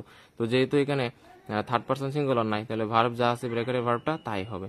অফার ভার্বটা কি হবে এখানে বলো, সঠিক আনসার কি হবে, অফারটা অফারই থাকবে, অফারটা কি থাকবে, অফারই থাকবে। এরপরে দেখো এন্ড কোথায় ছিলাম, but public universities often face A number of problems, but public universities often face A number of problems, কিন্তু মানে সরকারি যে বিশ্ববিদ্যালয়গুলো আছে পাবলিক ইউনিভার্সিটিগুলো, ওইগুলো হচ্ছে তোমার, হ্যাঁ ওইগুলো হচ্ছে তোমার ফেস করে নাম্বার অফ প্রবলেম, বিভিন্ন সমস্যার সম্মুখীন হয় আর কি। সো এখন একটু লক্ষ্য করো, কোন সেন্টেন্সে যদি অফেন থাকে, কি থাকে, অফেন থাকে, কোন সেন্টেন্সে যদি অফেন থাকে তখন সেটা প্রেজেন্ট ইনডিফিনিট টেন্স হয়, কি হয়, প্রেজেন্ট ইনডিফিনিট টেন্স হয়। একটু আগে তো বললাম যে প্রেজেন্ট ইনডিফিনিট টেন্সের ক্ষেত্রে ভার্বটা যে আছে, ব্র্যাকেটের ভার্বটা যে আছে, এটা দুইটা বিষয় হতে পারে, হয় ব্র্যাকেটের ভার্বটাই থাকবে না হয় ভার্বের সাথে এস বাই এস যুক্ত হবে, ঠিক আছে।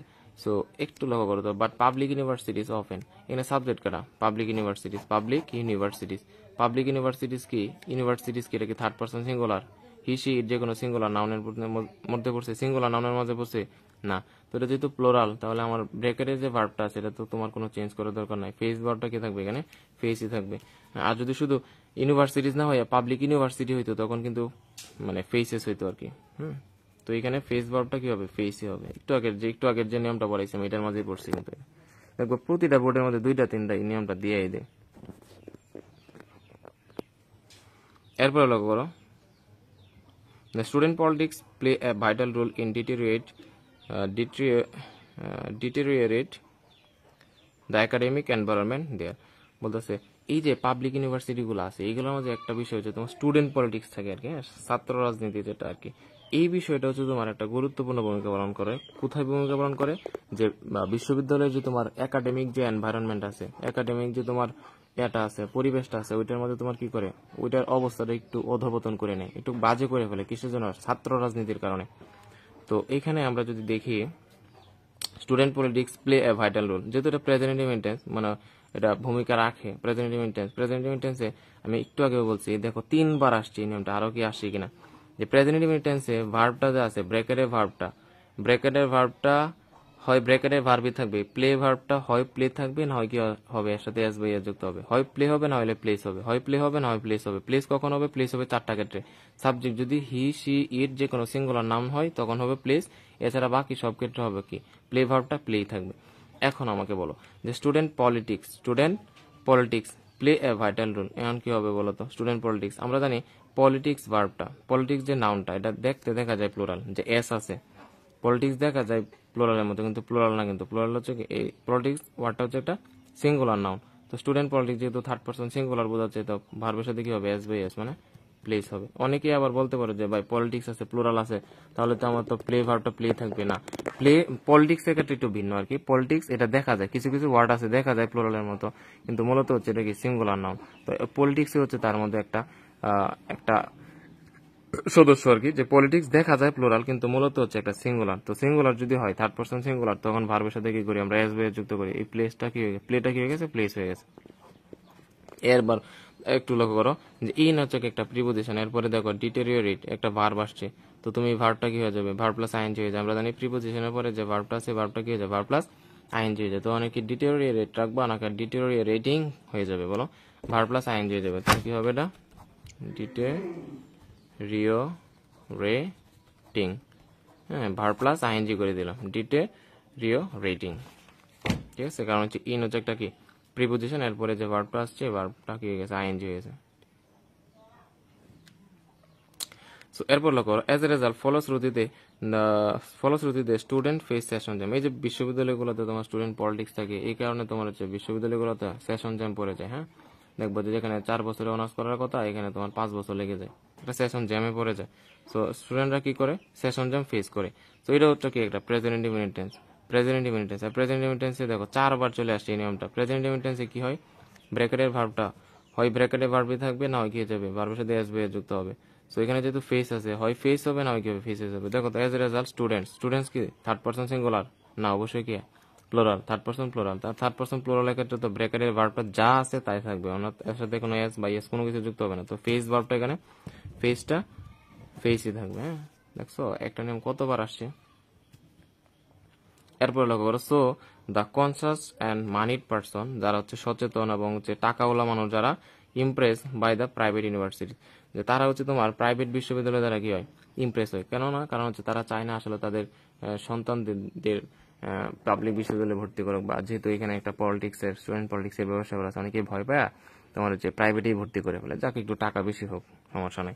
সো এখানে যে বিষয়টা হচ্ছে যে সচেতন এবং হচ্ছে টাকাওয়ালা মানুষ যারা আছে, তারা কি হয়? তারা হচ্ছে মুগ্ধ হয়, কাদের দ্বারা? ইমপ্রেস হয় by the private university, private বিশ্ববিদ্যালয় দ্বারা। সো এখন দেখো ইমপ্রেস মানে কি? মুগ্ধ হওয়া, হ্যাঁ। ইমপ্রেস মানে কি? বা মুগ্ধ করা, যেটা বলো ইমপ্রেস করা আর কি, মুগ্ধ করা। তো ইমপ্রেস মানে মুগ্ধ করা, আর এখানে সাবজেক্ট কারা? কনসাস অ্যান্ড মানিড পারসন, মানে সচেতন এবং হচ্ছে টাকাওয়ালা মানুষ। তো টাকাওয়ালা মানুষরা কি মুগ্ধ করে নাকি তাদেরকে মুগ্ধ করা হয়? কোনটা? আবারও বলতেছি, দেখো যে এখানে সাবজেক্ট কাটা কনসাস এন্ড মানিড পারসন, মানে সচেতন এবং হচ্ছে টাকাওয়ালা মানুষ। সচেতন এবং টাকাওয়ালা মানুষ কি ইমপ্রেস করে নাকি তাদেরকে ইমপ্রেস করা হয়? তাদেরকে ইমপ্রেস করা হয়। তো যেহেতু ইমপ্রেসের কাজটা তো আর সাবজেক্টে করতেছে না, মানে কি প্যাসিভ করতে পারে। প্যাসিভ আমরা করি কি? টেন্স অনুযায়ী অক্সিলিয়ারি ভার্ব। প্যাসিভ করি কেমনে আমরা? টেন্স, হ্যাঁ, টেন্স অনুযায়ী একটু দেখো, এই যে টেন্স অনুযায়ী আমরা অক্সিলিয়ারি ভার্ব দিই, অক্সিলিয়ারি ভার্ব দিই এবং এরপরে ভার্বের ভিতরি দেই। সো এখানে যেহেতু প্রেজেন্ট ইনডিফিনিট টেন্স, তাদেরকে মুক্ত করা হয়। প্রেজেন্ট ইনডিফিনিট টেন্সে কি হয়? অক্সিলিয়ারি ভার্ব হয় am is are. Present indefinite টেন্সে অক্সিলিয়ারি ভার্ব কি হয়?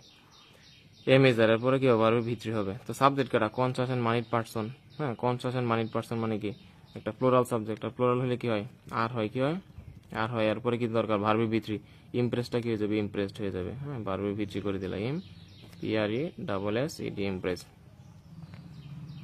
আর ইমপ্রেসড। দেখো তাহলে conscious and moneyed persons are impressed by the private university. Since the age of privatization, the private universities become popular day by day. যেহেতু এটা বর্তমানে হচ্ছে প্রাইভেটাইজেশনের যুগ, এখন প্রাইভেট বিশ্ববিদ্যালয় হচ্ছে কি দিন দিন এরা কি হচ্ছে তোমার জনপ্রিয় হয়ে যাচ্ছে মানুষের কাছে। একটু লক্ষ্য করো ভাইয়া, যে কোনো সেন্টেন্সে যদি ডে বাই ডে থাকে, কি থাকে, day by day, currently, at this time, at this moment, এগুলো যদি কোনো সেন্টেন্সে থাকে তখন ওই সেন্টেন্সটা প্রেজেন্ট কন্টিনিউয়াস টেন্স হয়ে যায়। কি হয়ে যায়? প্রেজেন্ট কন্টিনিউয়াস টেন্স হয়ে যায়। তো এখানে যেহেতু ওই সেন্টেন্সটা আমাদের ডে বাই ডে, যে দেখো ডে বাই ডে, হ্যাঁ, ডে বাই ডে থাকলে আমরা জানি ওই সেন্টেন্সটা প্রেজেন্ট কন্টিনিউয়াস টেন্স হয়ে যায়। আর প্রেজেন্ট কন্টিনিউয়াস আমরা কি করি, সাবজেক্টে পরে এম, ইজ, আর এরপরে ভার্বের সাথে কি করে দিই, আইএনজি করে দিই। তো এটা যেহেতু প্রেজেন্ট কন্টিনিউয়াস, তাহলে আমার ভার্বটা কি হবে, am is are verb plus ING দেবে। সাবজেক্টটা দেখি, প্রাইভেট ইউনিভার্সিটিজ মানে প্লোরাল, প্লোরাল হলে আমরা এম ব্যবহার করি, ইজ ব্যবহার করি নাকি আর ব্যবহার করি, অবশ্যই আর ব্যবহার করি। তো এখানে কি হবে, প্রাইভেট ইউনিভার্সিটিজ আর, হ্যাঁ, আর এবার বিকাম ভার্ব প্লাস আইএনজি করবো, তো বিকামিং হয়ে যাবে, হ্যাঁ, বিকামিং হয়ে যাবে, বিকামিং হয়ে যাবে। এরপর দেখো যে বিসাইডস, এছাড়াও it is less difficult dash get a seat in a private universities but here they are to pay a lot. বলতেছে এছাড়াও যে প্রাইভেট বিশ্ববিদ্যালয় যারা আছে, এটা এখানে মানে ভর্তি হওয়াটা, এখানে একটা সিট পাওয়াটা একটু কম ডিফিকাল্ট আর কি, যেখানে পাবলিক বিশ্ববিদ্যালয়গুলোতে ভর্তি পরীক্ষার মাধ্যমে চান্স পাইতে হয়, আর প্রাইভেট ইউনিভার্সিটি গুলোতে ভর্তি পরীক্ষা নেয় না, তো তাই না? তো এই জন্য আর কি ওইখানে ভর্তি হওয়াটা একটু কম কঠিন আর কি, less difficult. So it is less difficult dash acid. একটু লক্ষ্য করো, এই যে ইট থেকে শুরু করে, ইট থেকে শুরু করে বাটের আগ পর্যন্ত, এটাকে একটা সিঙ্গেল ক্লজ না? ইট থেকে শুরু করে বাটের আগ পর্যন্ত একটা সিঙ্গেল ক্লজ। আমরা জানি একটা সিঙ্গেল ক্লজের মাঝে, একটা সিঙ্গেল ক্লজের মাঝে একটা কি থাকে, একটা ফাইনাইট ভার্ব থাকে। কয়টা থাকে? একটা ফাইনাইট ভার্ব থাকে। আর যত ভার্ব থাকবে সব কি হয়ে যাবে, নন ফাইনাইট হয়ে যাবে, তাই না? সো এখানে আমরা যদি লক্ষ্য করি যে ইজটা হচ্ছে একটা ভার্ব, ইজটা হচ্ছে একটা কি ফাইনাইট ভার্ব। আবার এখানে দেখো এই ক্লজটার মধ্যে আবার গেট একটা ভার্ব দেওয়া রাখছে। সো আমি কি চাইলে গেট ভার্বটা এখানে রাখতে পারবো না? একে অবশ্যই নন ফাইনাইট করতে হবে। সো যেহেতু এখানে নন ফাইনাইট করি কি আমরা, টু প্লাস বি ওয়ান, ভার্বের ভিত্তি, আরটা হচ্ছে কি ভার্ব প্লাস আইএনজি। তো এখানে যেহেতু উদ্দেশ্য বোঝাইতেছে যে এটা হচ্ছে কম মানে কঠিন আর কি, প্রাইভেট বিশ্ববিদ্যালয় করতে মানে একটা সিট পাওয়ার জন্য আর কি। সো উদ্দেশ্য বোঝালে আমরা কি করি, টু প্লাস বি ওয়ান করি। তো এখানে গেট ভার্বটা কি গেট থাকবে নাকি টু গেট হয়ে যাবে? অবশ্যই কি হয়ে যাবে, টু গেট। বুঝতে পারছো কেন ব্যবহার করছি? কারণ হচ্ছে ইজ একটা ফাইনাইট ভার্ব, এই গেট ভার্বটা নন ফাইনাইট করতে হবে। নন ফাইনাইট তিনটা উপায় করি, to plus V one, verb plus ING, একটা ভার্বের ভিত্তি। যেহেতু এখানে উদ্দেশ্য বোঝাইতেছে আমরা টু প্লাস বি ওয়ান দিয়ে করছি, হ্যাঁ। এরপরে দেখো একটা প্রাইভেট বিশ্ববিদ্যালয়ে একটা সিট পাওয়া হচ্ছে কি একটু কম কঠিন, but here there are to pay a lot. কিন্তু কঠিন মানে ভর্তি হওয়া কঠিন হইতে পারে, মানে কম কঠিন হইতে পারে, কিন্তু তোমাকে এখানে অনেক টাকা পে করতে হয়, অনেক টাকা কি করতে হয়, পে করতে হয়। হাউভার, যা হোক the private sectors have some limitation. অনেকগুলো সুবিধা আমরা দেখছি প্রাইভেট বিশ্ববিদ্যালয়গুলোর মধ্যে, কিন্তু এই প্রাইভেট সেক্টরগুলোর মাঝে তোমার কিছু কি আছে, কিছু সীমাবদ্ধতা আছে, কিছু লিমিটেশনস আছে। ইনফ্যাক্ট প্রকৃতপক্ষে দ্য টু স্ট্রিমস, এই যে দুইটা ধারা, একটা পাবলিক বিশ্ববিদ্যালয় আর একটা হচ্ছে প্রাইভেট বিশ্ববিদ্যালয়, should develop in a balanced way. দুইটাকে একটা ভারসাম্য ওয়েতে তোমার কি করা উচিত, ডেভেলপ করা উচিত, বিকশিত করা উচিত, উন্নত করা উচিত। তো দেখো এখানে সাবজেক্ট ভার্ব কাটা ডেভেলপ, আর সাবজেক্ট কাটা subject, two streams, public university আর হলো প্রাইভেট ইউনিভার্সিটি। সাবজেক্ট কোনটা, টু স্ট্রিমস। স্ট্রিমস বলতে এখানে বোঝাচ্ছে একটা পাবলিক ইউনিভার্সিটি আর একটা হচ্ছে কি প্রাইভেট ইউনিভার্সিটি। এই যে পাবলিক বিশ্ববিদ্যালয় আর প্রাইভেট বিশ্ববিদ্যালয়, এগুলা কি উন্নত করবে নাকি এগুলা উন্নত করবে নাকি এইগুলাকে উন্নত করা উচিত? কোনটা? এগুলাকে উন্নত করা উচিত। তো প্রাইভেট বিশ্ববিদ্যালয় বা পাবলিক বিশ্ববিদ্যালয় এগুলো তো আর ডেভেলপ করতে পারে না, এগুলোকে ডেভেলপ করা উচিত, মানে সরকার এগুলোকে কি করবে, ডেভেলপ করবে, তাই না? সো দেখো সাবজেক্ট কি ডেভেলপের কাজটা করতে পারতেছে, বিশ্ববিদ্যালয় কি সে নিজেকে ডেভেলপ করবে নাকি বিশ্ববিদ্যালয়কে ডেভেলপ করতে হবে, তাই না? সো যেহেতু পেসিভ করতে হবে, আর পেসিভ করলে আমরা কি করি, টেন্স অনুযায়ী অক্সিলারি ভার্ব, এরপরে ভার্ব ভিত্তি। এখানে টেন্স মানে কি শুড আছে, আর আমরা যদি শুডকে মানে মডেল অক্সিলারি দ্বারা যদি আমরা কোনো সেন্টেন্সকে মানে পেসিভ করি, তখন আমরা কি যুক্ত করি, মডেলের পরে একটা বি যুক্ত করি। তো এটার পেসিভ কি হবে, শুড, এরপরে শুড তো দেওয়া আছে, জাস্ট কি দিবা, বি প্লাস বি থ্রি কি ডেভেলপের ভিত্তি কি ডেভেলপ। আমি আবারও বুঝাইতে তোমাকে, এখানে ডেভেলপ যে ভার্বটা আছে এটা মানে কি উন্নত করা। তো স্ট্রিম মানে কি বুঝাইতেছে পাবলিক ইউনিভার্সিটি আর প্রাইভেট ইউনিভার্সিটি। পাবলিক বিশ্ববিদ্যালয় আর প্রাইভেট বিশ্ববিদ্যালয় এরা কি নিজেরা ডেভেলপ করবো নাকি সরকারে তাদেরকে ডেভেলপ করবো? অবশ্যই সরকার ডেভেলপ করবো। তো বিশ্ববিদ্যালয় তো নিজে ডেভেলপ করতে পারে না, মানে কি মানে সেন্টেন্সটা প্যাসিভ মোডে আছে। প্যাসিভ মোডে আমরা কেমন করি, টেন্স অনুযায়ী অক্সিলারি ভার্ব এরপরে ভার্ব ভিত্তি। তো শুড থাকলে আমরা যদি প্যাসিভ করি কেমন কি করি, জাস্ট এর সাথে একটা বি যুক্ত করি আর ভার্বটা কি করে দিই, ভিত্তি করে দিই। এরপরে দেখো because both sectors are playing important roles with a view to make the nations highly educated। বলতেছে যে এইগুলোকে যেহেতু ডেভেলপ করা হবে, কেন ডেভেলপ করা হবে, কারণ হচ্ছে এই যে প্রাইভেট সেক্টর বলো বা পাবলিক সেক্টর পাবলিক ইউনিভার্সিটি বলো, দুইটা বিশ্ববিদ্যালয় বা দুইটা সেক্টরে কি করতেছে, একটা গুরুত্বপূর্ণ ভূমিকা পালন করতেছে। কিসের জন্য বা কিসে গুরুত্বপূর্ণ ভূমিকা পালন করতেছে, দ্য নেশনস হাইলি এডুকেটেড, আমাদের জাতিটাকে হাইলি এডুকেটেড করার জন্য তারা হচ্ছে কি করতেছে, একটা গুরুত্বপূর্ণ ভূমিকা পালন করতেছে। একটু লক্ষ্য করো, এই যে দেখো মেক ভার্বটা আছে, এর আগে কি আছে, টু আছে। তো বোকারা হচ্ছে টু দেখার সাথে সাথে কি করবে, মেকে রেখে দিবে না। তোমরা যারা হচ্ছে চালাক আছো, তারা দেখবা, তুমি বলবা যে ভাই এখানে তো কি আছে, উইথ এ ভিউ টু আছে, কি আছে, উইথ এ ভিউ টু আছে, কি আছে, উইথ এ ভিউ টু আছে। আর আমরা জানি উইথ এ ভিউ টুর পরে কখনো কি হয় না, বিয়ন হয় না, তখন কি হয়ে যায়, বিয়ন প্লাস আইএনজি হয়ে যায়। বলতো এখানে কি মেক থাকবে নাকি মেকিং হয়ে যাবে, অবশ্যই মেকিং হয়ে যাবে। কেন হয়েছে, কারণ আমরা জানি উইথ এ ভিউ টু যে ফ্রেজটা, এটার পরে কি হয়, সবসময় ভার্ব প্লাস আইএনজি হয়ে যায়, মেকটা কি হয়ে যাবে, এখানে মেকিং হয়ে যাবে। ঠিক আছে, সো এই দেখো এই ছিল আজকের ক্লাস। একদম যদি একটু সময়টা বেশি লাগছে, আমি এই সময়টা বেশি নিয়েছি কারণ তোমরা যারা হচ্ছে একটু সারা বছর পড়াশোনা করছো না, ভন্ডামি করছো, নিয়মগুলো ভালো করে জানা নাই, এদের জন্য হচ্ছে আমি একটু কষ্ট করলাম আর কি, একটু সময় বেশি লাগছে, কারণ হচ্ছে ভেঙে ভেঙে তোমাকে বুঝাই দিছি। তো তুমি যদি ভাই একটু তোমার যদি ভিডিওটা বা এই ক্লাসটা তোমার যদি উপকারে আসে, আমি তোমার কাছে বলবো যে তুমি যদি একটু সাপোর্ট দাও, আমি এরকম হাজারো পরিশ্রম করতে, অনেক পরিশ্রম করতে আমার সমস্যা নাই, আমার কোনো প্রবলেম হবে না ইনশাল্লাহ। তো তুমি যদি আমার চ্যানেলে নতুন হয়ে থাকো, আমার চ্যানেলটা সাবস্ক্রাইব করে দিও। আর এইচএসসি 25 ব্যাচের জন্য আমি আমার সর্বোচ্চটা দিব, তোমরা জায়গা থেকে পরিশ্রম করো, আর তোমাদের পড়াশোনায় একটু হেল্প করার জন্য আমি আমার সর্বোচ্চটা দিব। ঠিক আছে, তো সবাই ভালো থাকো, সুস্থ থাকো, আল্লাহ হাফিজ। প্রিয় শিক্ষার্থীরা, আজকে হচ্ছে আমি চট্টগ্রাম বোর্ড 2024 সালে আসা যে প্যাসেজ নেশনটি সেটি তোমাদেরকে সমাধান করে দিব। সো কথা না বাড়িয়ে চলো শুরু করা যাক। দেখো প্যাসেজ নেশন করার ক্ষেত্রে প্রথম আমাদের কাজটা হচ্ছে পড়া, প্যাসেজ একবার পড়ার পরে ওইখান থেকে আমার বক্তা বের করা এবং শ্রোতা বের করা। ঠিক আছে, এবং আরেকটা কাজ করা, এই যে স্পিচ গুলো আছে বা বক্তব্যগুলো আছে, রিপোর্টের স্পিচটা আছে, এটা কোন স্পিচটা কার, ওইটা বের করা। ওইটা তুমি বের করতে পারো, 50% প্যাসেজ নেশন তোমার মানে করা শেষ হয়ে যাবে। সো চলো আমরা দেখি, প্রথমে প্যাসেজটা পড়ে নিই। Porter you may go, porter মানে হচ্ছে তোমার কুলি বা তুমি বলতে পারো দারোয়ান। পোর্টার মানে কি, এখানে দারোয়ান বোঝাচ্ছে আর কি। পোর্টার ইউ মে গো, তুমি হচ্ছে চলে যেতে পারো। Set the mistress of the house, এই যে বাড়িটার যে মিস্ট্রেস মানে হচ্ছে তোমার গৃহকর্ত্রী বা গৃহিণী বা মালিক বোঝাচ্ছে আর কি, একটা বাড়ির মালিক। হ্যাঁ, তোমার মালিক বলতে আসলে এখানে স্ত্রী মালিককে বোঝাচ্ছে আর কি, গৃহিণীকে বোঝাচ্ছে। যে মিস্ট্রেস অফ দ্য হাউস, বাড়ির যে গৃহিণী আছে, বাড়ির যে মালিক আছে, লাফিং, তিনি কি করতেছে, তিনি হেসে হেসে বলতেছে, দারোয়ানটাকে বলতেছে, হেসে হেসে দারোয়ানটিকে বলতেছে যে ইউ মে গো, তুমি চলে যেতে পারো। এরপরে বলতেছে you have gained your freedom, তুমি যে তোমার স্বাধীনতা সেটা তুমি কি করেছো, অর্জন করেছো। এতদিন তো আমাদের বাড়িতে তুমি দারোয়ানের কাজ করছো, আজকে থেকে তোমাকে স্বাধীন করে দিলাম, তুমি আজকে থেকে তোমার স্বাধীনতা অর্জন করছো, তুমি আজকে থেকে চলে যেতে পারো, আর কাজ করতে হবে না। এরপরে বলতেছে বাই আল্লাহ হি রিপ্লাইড, ওই যে দারোয়ান সে বলতে বাই আল্লাহ, আল্লাহর কসম, I will not leave this house, আমি এই বাড়িটা ত্যাগ করবো না, until I have heard the stories of my companions, যতদিন না পর্যন্ত বা যতক্ষণ না পর্যন্ত আমার যে সঙ্গী সাথী তাদের গল্প আমি শুনবো বা শুনেছি, ততদিন পর্যন্ত বা ততক্ষণ পর্যন্ত আমি এই বাড়ি ত্যাগ করতে পারবো না বা ত্যাগ করবো না। দারোয়ান সে আল্লাহর নামে শপথ করতেছে এবং আল্লাহর কসম দিয়ে বলতেছে এই কথাগুলা। ঠিক আছে, এখন দেখো আমরা দেখবো আসলে কোন কথাটা কে বলছে। দেখো তো এখানে কথাটা কার কার মাঝে হয়েছে, একবার কথা বলছে কি মিস্ট্রেসের কথা বলছে, মানে বাড়ির গৃহিণী কথা বলছে, শুনছে হচ্ছে পোর্টারে, আবার একবার পোর্টারের কথা বলছে, মিস্ট্রেসের কথা শুনছে। আচ্ছা, আবার দেখো তো যে ইউ মে গো, এই কথাটা বলছে কি মিস্ট্রেসে, আবার you have gained your freedom, তুমি তোমার স্বাধীনতা অর্জন করেছো, এই কথাটা মিস্ট্রেসে বলছে। I will not leave this house until I have heard the stories of my companions, এই কথাটা বলছে কি পোর্টারে। বাই আল্লাহ, এই কথাটা বলছে কি পোর্টারে। এখন তুমি করো, একদম পানির মতো সহজ হয়ে যাবে। দেখো প্রথমে আমরা শুরু করি, তাহলে দেখো প্রথম সাবজেক্ট কোনটা, এই যে the mistress of the house, এই সবটা হচ্ছে কি সাবজেক্ট, তাহলে কি হবে দ্য মিস্ট্রেস দ্য।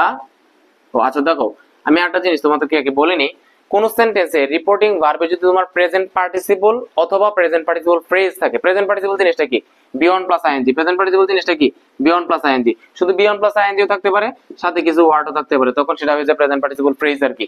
আচ্ছা ওইটা বিষয় না, তাহলে দেখো কোন সেন্টেন্সে তো কি থাকে প্রেজেন্ট পার্টিসিপল থাকে অথবা প্রেজেন্ট পার্টিসিপল ফ্রেজ থাকে। বলো তো এখানে কি আছে, লাফিং মানে কি, লাভ মানে ভার্বের সাথে আইএনজি আছে, লাফিং মানে প্রেজেন্ট পার্টিসিপল। প্রেজেন্ট পার্টিসিপল থাকলে তোমার প্রথম কাজ হচ্ছে ওটাকে তুমি সেন্টেন্সের শুরুতে নিয়ে আসা, কি নিয়ে আসা, সেন্টেন্সের শুরুতে নিয়ে আসা। তাহলে কি হবে বলো তো, শুরুতে নিয়ে আসলা লাফিং, লাফিং। আচ্ছা, এরপরে হেসে তিনি কি করলেন, the mistress of the house, subject দাও তুমি, the mistress, the mistress of the house, the mistress of the house. আচ্ছা বলো তো সেটটা কি হয়ে যাবে, আমাকে বলো সেটটা কি হবে, এটা কোন ধরনের সেন্টেন্স? ইউ মে গো, তুমি যেতে পারো। ইউ মানে সাবজেক্ট, মে মানে ভার্ব, সাবজেক্ট ভার্ব, কোন ধরনের সেন্টেন্সের লক্ষণ এটা? Assertive sentence. অ্যাসার্টিভ সেন্টেন্স হইলে সেড এর পরিবর্তে আমরা কি দেই? টোল্ড দেই। কি দিব আমি এখানে? সেড, সেডের রক্ত করে টোল্ড দিতে হবে। কিন্তু আমার প্রথম কাজ হচ্ছে কি, প্রথম যে সেন্টেন্সটা যেমন আমার অবজেক্ট নিয়ে আসা, তাহলে সে টোল্ড এর পরে আমার কি দিতে হবে? অবজেক্ট দিতে হবে। তাহলে বলো এই যে টোল্ড আছে, টোল্ড এর পরে আমার অবজেক্ট দিতে হবে। এখন যেহেতু মিস্ট্রেসে কথা বলতেছে, শুনতেছে কাটা, বলো তো শুনতেছে কাটা? শুনতেছে যে পোর্টারে মানে দারোয়ানে, তাহলে অবজেক্টটা কেটা হবে বলো তো? টোল। কাকে বললো? দারোয়ানকে বললো, পোর্টার। টোল্ড পোর্টার, পোর্টারকে বললো। এইবার দেখো এই যে ইনভার্টেড কমা, ইনভার্টেড কমাটা আমার তুলে দিতে হবে, যেহেতু এটা অ্যাসার্টিভ সেন্টেন্স, অ্যাসার্টিভ সেন্টেন্সে ক্ষেত্রে ইনভার্টেড কমার পরিবর্তে হয় কি? দ্যাট। কি হবে? দ্যাট। এরপরে তুমি সাবজেক্ট দাও, সাবজেক্ট কেটা? সাবজেক্ট হচ্ছে ইউ। ইউ কি সেকেন্ড পারসন, কাকে থেকে চেঞ্জ হবে? রিপোর্টিং ভার্বের অবজেক্ট থেকে। অবজেক্ট কেটা এখানে? দারোয়ান মানে পোর্টার, যেটা শুনতাছে। তাহলে পোর্টারের জন্য আমরা প্রনাউন কি ব্যবহার করব? হি ব্যবহার করব। কি হবে? হি হবে। এরপর মেটা কি হয়ে যাবে? মাইট হয়ে যাবে, মে মাইট। এরপরে কি হবে? গো। ঠিক আছে, আচ্ছা শেষ। এরপরে দেখো যে you have gained your freedom, তুমি তোমার স্বাধীনতা অর্জন করেছো। একটু লক্ষ্য করো এই কথাটা কে বলছে?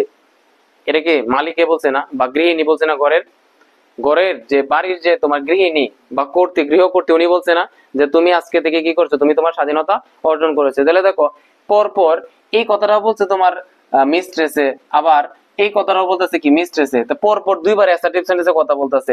পরপর যদি একজন বক্তা একাধিকবার কথা বলে এবং যদি দ্বিতীয় কথাটা অ্যাসার্টিভ সেন্টেন্স হয়, তখন আমরা কি দিয়ে যুক্ত করি? এন এডেড দিয়ে যুক্ত করি। তাহলে আমি কি যুক্ত করবো? এন এডেড, ডেট দিয়ে যুক্ত করব। এন তুমি সাবজেক্ট দাও, সাবজেক্ট কাটা এখানে ইউ মানে কি? সেকেন্ড পারসন, সেকেন্ড পারসন কাকে দিকে চেঞ্জ হবে? অবজেক্ট, অবজেক্ট কাটা পোর্টার, পোর্টারের জন্য তুমি কি দিবা? হি দিবা। কি দিবা? হি দিবা। এন্ড টেন্সটা চেঞ্জ করো, হ্যাভটা হয়ে যাবে কি? হ্যাভ গেইন মানে কি? Present perfect tense. হ্যাভ বা have plus verb is present perfect tense হয়ে যাবে past perfect tense. Past perfect tense মানে কি? হ্যাড প্লাস বিজি মানে কি? Had gained. তারপরে কি? ইউর, ইউরটা বলো তো একটা পারসনকে আমি চেঞ্জ করতে হবে। ইউরটা কোন পারসন? ইউর থেকে সেকেন্ড পারসন, সেকেন্ড পারসন কাকে দেখে চেঞ্জ হয়? অবজেক্ট দেখে। অবজেক্টটা পোর্টার, পোর্টারের জন্য আমরা কি ব্যবহার করি? হি ব্যবহার করি। আমি কি হি বসাতে পারবো এখানে? না, আমাকে দেখতে হবে এই যে ইউরটা এটা কোন কেসে আছে। ইউর মানে কি? ইউ ইউ ইউর, ইউর মানে পজিটিভ, তাহলে আমাকে অবশ্যই হিরো পজিটিভ বানাতে হবে। হির পজিটিভ কি? ইজ হবে। হ্যাঁ দেখো আন্দা কুন্দা কোনো কিছু করো না, বুঝে বুঝে করবা। কি হবে? ইজ, এরপরে ফ্রিডম।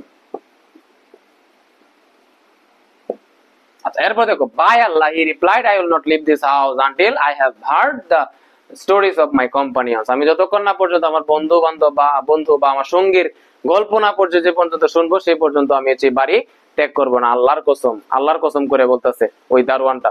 এখন বলো কোন সেন্টেন্স যদি তুমি কি থাকে? বাই আল্লাহ থাকে, বাই বাই মাই জব থাকে, বা বাই গড থাকে, বাই মাই লাইফ থাকে, এরকম যদি থাকে তাহলে তুমি ওই বাই এগুলো তোমাকে যে ইনডিরেক্ট করতে চাও তখন তুমি করবা সোয়ারিং দিবা। কি দিবা? যেহেতু শপথ করে এই জন্য অতিরিক্ত কি যুক্ত করবা? সোয়ারিং যুক্ত করবা। তাহলে বাই আল্লাহ আছে, তাহলে কি হবে?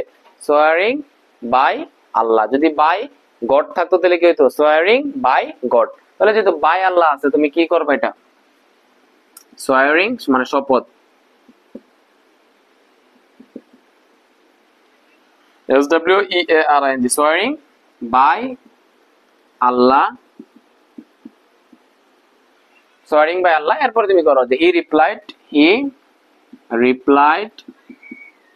রিপ্লাইড ইনভার্টেড কমা ওটা কি হবে? দ্যাট হবে। কেন দ্যাট হবে? কারণ এটা হচ্ছে কি অ্যাসার্টিভ সেন্টেন্স, সাবজেক্ট এরপরে ভার্ব। অ্যাসার্টিভ সেন্টেন্সের ক্ষেত্রে আমরা ইনভার্টেড কমা ওটা কি দিই? দ্যাট দিই। কারণ পারসনটা তুমি চেঞ্জ করো। আই কি ফার্স্ট পারসন চেঞ্জটা যে হবে কাকে দেখে চেঞ্জ হবে? সাবজেক্ট দেখে চেঞ্জ হবে। অর্থাৎ রিপোর্টিং ভার্বের সাবজেক্ট, সাবজেক্ট কাটা এখানে হি, তাহলে কি হবে? হি হবে। এরপর টেন্সটা তুমি চেঞ্জ করো। উইল মানে কি? ফিউচার ইনডিফিনিট টেন্স মানে future in the past. Will থাকলে কি হয়ে যায়? উড হয়ে যায়। হি উড, এরপর not leave, he would not leave. এই যে দিস থাকলে আমরা নিকটবর্তী শব্দটা কি করি? দূরবর্তী করি। দিস থাকলে হয়ে যাবে দ্যাট হয়ে যাবে। This that house. হ্যাঁ আচ্ছা এরপর দেখো আনটিল দিলাম, আনটিল। এরপরে দেখো আই মানে একটা পারসন আসছে। আই পার কি? ফার্স্ট পারসন কাকে দেখে চেঞ্জ করবো? সাবজেক্ট দেখে। সাবজেক্ট কাটা হি, হি জন্য কি হবে? হি হবে। এখন টেন্সটা চেঞ্জ করো। হ্যাভ মানে কি? Have plus verb is in. Heart মানে কি? ভার্ব ভিতরিতে আছে। হ্যাভ প্লাস ভার্ব ইজ মানে কি? Present perfect. টেন্সটা চেঞ্জ হয়ে যাবে কি? Past perfect. হ্যাভ হার্টটা কি হয়ে যাবে? পাস্ট পারফেক্ট টেন্সের স্ট্রাকচার কি বলো না কেন, তুমি একটু জোরে বলো। হ্যাড প্লাস বি3 দিলে হ্যাড হার্ড হবে। হ্যাঁ, দ্য স্টোরিজ বাকি যা আছে তা হয়ে যাবে। হ্যাঁ, স্টোরিজ। এবার দেখো যে মাইকে একটা পার্সনটাকে আমাকে চেঞ্জ করতে হয়, ইনভার্টেড কমার ভিতরে যত পার্সন আছে সব চেঞ্জ করতে হয়। মাইকি ফার্স্ট পার্সন কাকে দেখে চেঞ্জ হবে? রিপোর্টিং ভার্বের সাবজেক্ট দেখে চেঞ্জ হবে। সাবজেক্ট কারা? হি। আমি কি এখানে হি বসাইতে পারবো? বলো, হি বসাইতে পারবো? মায়ের দেবো কিন্তু হি বসাইতে পারবো না। আমাকে দেখতে হবে মাইটা কোন ফর্মে আছে, নাকি সাবজেক্টিভ ফর্ম, নাকি অবজেক্টিভ, নাকি পসেসিভ। মাইটা হচ্ছে কি আই মি মাই পসেসিভে আছে। তাহলে আমার যে কাজটা করতে হবে, এই হিরো কি বানাইতে হবে? পসেসিভ বানাইতে হবে। হির পজিটিভ কি? হিম, হি, হিম, হিজ। এরপরে কোম্পানিটা কি হয়ে যাবে? কোম্পানিজ হয়ে যাবে। কোম্পানি অনেক থাকবে, কোনো সমস্যা নেই। এই কোম্পানি বলতে তোমার মিল ফ্যাক্টরি না, কোম্পানি বলতে কিন্তু সঙ্গী বা সাথী। সিওম কম PANIONS কোম্পানি। ক্লিয়ার? আসসালামু আলাইকুম প্রিয় শিক্ষার্থীরা, আজকে হচ্ছে আমি রাজশাহী বোর্ড 2024 সালে আসা যে মডিফায়ার্সটি এর একদম ভেঙে ভেঙে তোমাদেরকে বুঝাই দেবো। ঠিক আছে, তুমি জাস্ট একটু ক্লাসের মধ্যে অ্যাটেন্টিভ থাকবা, তাহলেই হবে। ঠিক আছে, সো কথা দীর্ঘায়িত না করে চলো শুরু করা যাক। লক্ষ্য করো যে ট্রিজ ইউজ এন অ্যাপোজিটিভ, একটা অ্যাপোজিটিভ ইউজ করতে বলছে। গাছপালা হচ্ছে তোমার এসেনশিয়াল, এটা অত্যাবশ্যকীয় বা গুরুত্বপূর্ণ ফর মেনটেনিং ইকোসিস্টেম। আমাদের যে ইকোসিস্টেম মানে কি? বাস্তুতন্ত্র। আমাদের যে বাস্তুতন্ত্রটা আছে ওইটাকে রক্ষার্থে গাছপালা হচ্ছে একটা কি খুবই গুরুত্বপূর্ণ, বা গাছপালা হচ্ছে খুবই গুরুত্বপূর্ণ ভূমিকা পালন করে। এখানে ব্রেকেটের মধ্যে তোমাকে বলছে ইউজ এন অ্যাপোজিটিভ। তোমাকে প্রথমে জানতে হবে অ্যাপোজিটিভ জিনিসটা কি। তোমরা জানো যে অ্যাপোজিটিভ মানে হচ্ছে তোমার নাউনের একটা পরিচিতিমূলক অংশ। এই যে ড্যাশটা থাকে, ড্যাশের আগে নাউন থাকুক কিংবা ড্যাশের পরে নাউন থাকুক, যদি ব্র্যাকেটের মধ্যে তোমাকে বলে ইউজ এন অ্যাপোজিটিভ, তুমি বুঝবা ওই যে নাউন সম্পর্কে তোমাকে একটা কি করতে বলছে? একটা পরিচয় দিতে বলছে। কি বলতে বলছে? একটা পরিচয়। যে নাউনটা থাকবে ওই নাউনটা সম্পর্কে কি দিবা? একটা পরিচয় দিবা। ঠিক আছে, সো দেখো ট্রিজ যে আছে, গাছপালা যে আছে, গাছপালা সম্পর্কে একটা তথ্য দাও তো, একটা পরিচয় দাও তো। গাছপালা কি? গাছপালা কি আমাদের ভালো বন্ধু না? গাছপালা কি? গাছপালা হচ্ছে আমাদের একটা ভালো বন্ধু। আরেকটা জিনিস মনে রাখবা, অ্যাপোজিটিভ ব্যবহার করার সময় ওই পরিচয়টা দেওয়ার ক্ষেত্রে তুমি কখনো সাবজেক্ট ইউজ করতে পারবে না, আবার ভার্ব ইউজ করতে পারবে না। ঠিক আছে, সাবজেক্ট ইউজ করতে পারবে না, আবার ভার্ব ইউজ করতে পারবে না। তুমি জাস্ট কি করবা? জাস্ট একটা ফ্রেজ আকারে তুমি দিবা ওই পরিচয়টা। ঠিক আছে, সো গাছপালা কি? গাছপালা হচ্ছে আমাদের একটা ভালো বন্ধু। তো এখানে তুমি কি দিবা বলো? Our best friend. হ্যাঁ, এখানে জায়গা নাই তো জাস্ট এখানে লিখে দিলাম যে আওয়ার বেস্ট ফ্রেন্ড। গাছপালা কি? গাছপালা হচ্ছে আমাদের একটা ভালো বন্ধু। ঠিক আছে, তো এখানে দেখো এখানে সাবজেক্টও নাই, আবার কি নাই? ভার্বও নাই। ঠিক আছে, এরপরে দেখো আমরা যদি দেখি উইদাউট ট্রিজ, গাছপালা ছাড়া দ্য ব্যালেন্স অফ ইকোসিস্টেম, আমাদের যে বাস্তুতন্ত্রের যে ভারসাম্যটা আছে ওইটা কি করবে? Will be dash lost. ওটা কি হয়ে যাবে? ওইটা তোমার হারিয়ে যাবে। আমাদের যে গাছপালা যদি না থাকে, গাছপালা ছাড়া আমাদের বাস্তুতন্ত্রের যে তোমার কি আছে? একটা ভারসাম্য আছে, ব্যালেন্স আছে, ওইটা কি করবে? একদম হারিয়ে যাবে, এটা বিলীন হয়ে যাবে। এখানে ব্র্যাকেটে বলছে পোস্ট মডিফাই দ্য ভার্ব। এই যে ভার্ব আছে উইল বি, এটা কি করতে বলছে? মডিফাই করতে বলছে। দেখো প্রি মডিফাই দ্য ভার্ব বলো কিংবা পোস্ট মডিফাই দ্য ভার্ব বলো, ভার্বকে যদি কেউ মডিফাই করতে বলে তাহলে একটা পার্টস অফ স্পিচে আসে, সেটা কি হয়? অ্যাডভার্ব হয়। কি হয়? অ্যাডভার্ব হয়। কি বললাম তোমাকে? পোস্ট মডিফাই দ্য ভার্ব বলো কিংবা প্রি মডিফাই দ্য ভার্ব বলো, মানে ভার্বকে মডিফাই করতে বললে তুমি সেখানে কি বসাবা? একটা অ্যাডভার্ব বসাবা। ঠিক আছে, এবং ওই অ্যাডভার্বটা তুমি বসাবা কিভাবে ব্যবহার করবা? ওই ভার্ব থাকবে না, ওই ভার্বকে তুমি কখন, কোথায়,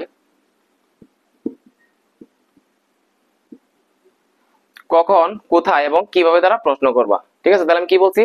ব্র্যাকেটের মধ্যে তোমার প্রি মডিফাই দ্য ভার্ব বলুক বা পোস্ট মডিফাই দ্য ভার্ব বলুক, ভার্বকে মডিফাই করতে বললে সেই ড্যাশটার মধ্যে একটা অ্যাডভার্ব হবে।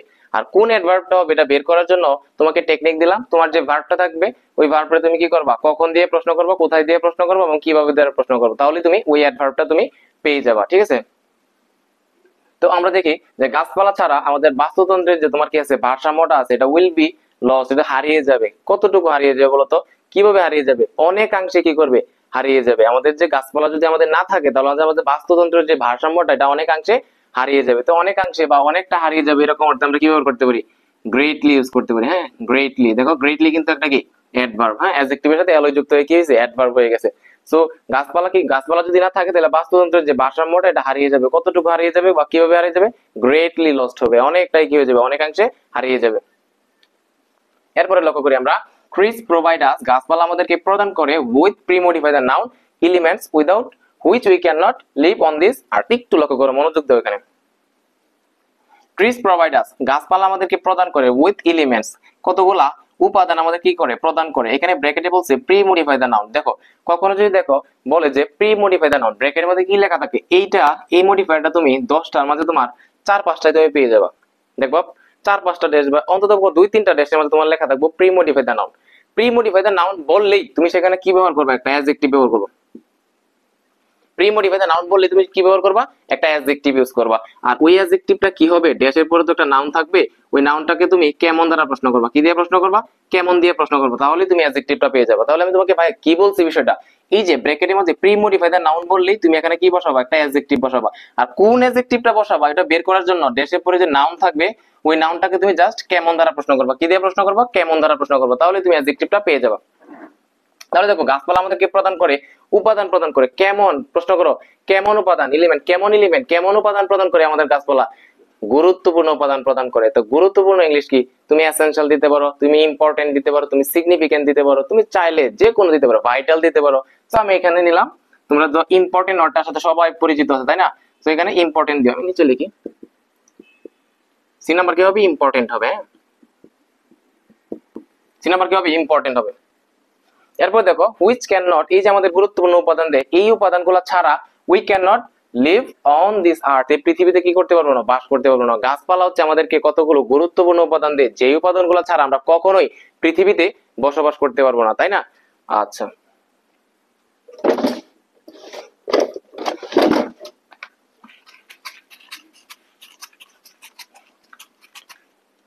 এরপরে দেখো আমরা লক্ষ্য করো, it is a matter of dash concern that we are felling trees dash something। আচ্ছা দেখো এই যে it is a matter of dash concern, দেখো আমি একটু আগে বলছিলাম যে এখানে কি দেয়া আছে, প্রি মডিফাই দ্য নাউন বলছিলাম না, এই প্রি মডিফাই দ্য নাউন ড্যাশের মধ্যে তুমি মানে বারবার পাবা। একটা বোর্ডের মধ্যে যদি 10টা মডিফায়ার্স আছে, 10টার মধ্যে তোমার 4-5টা ইভেন 5-6টাও থাকে, তবে অ্যাটলিস্ট তুমি 2-3টা পাবাই যে প্রি মডিফাই দ্য নাউন লেখা থাকবে।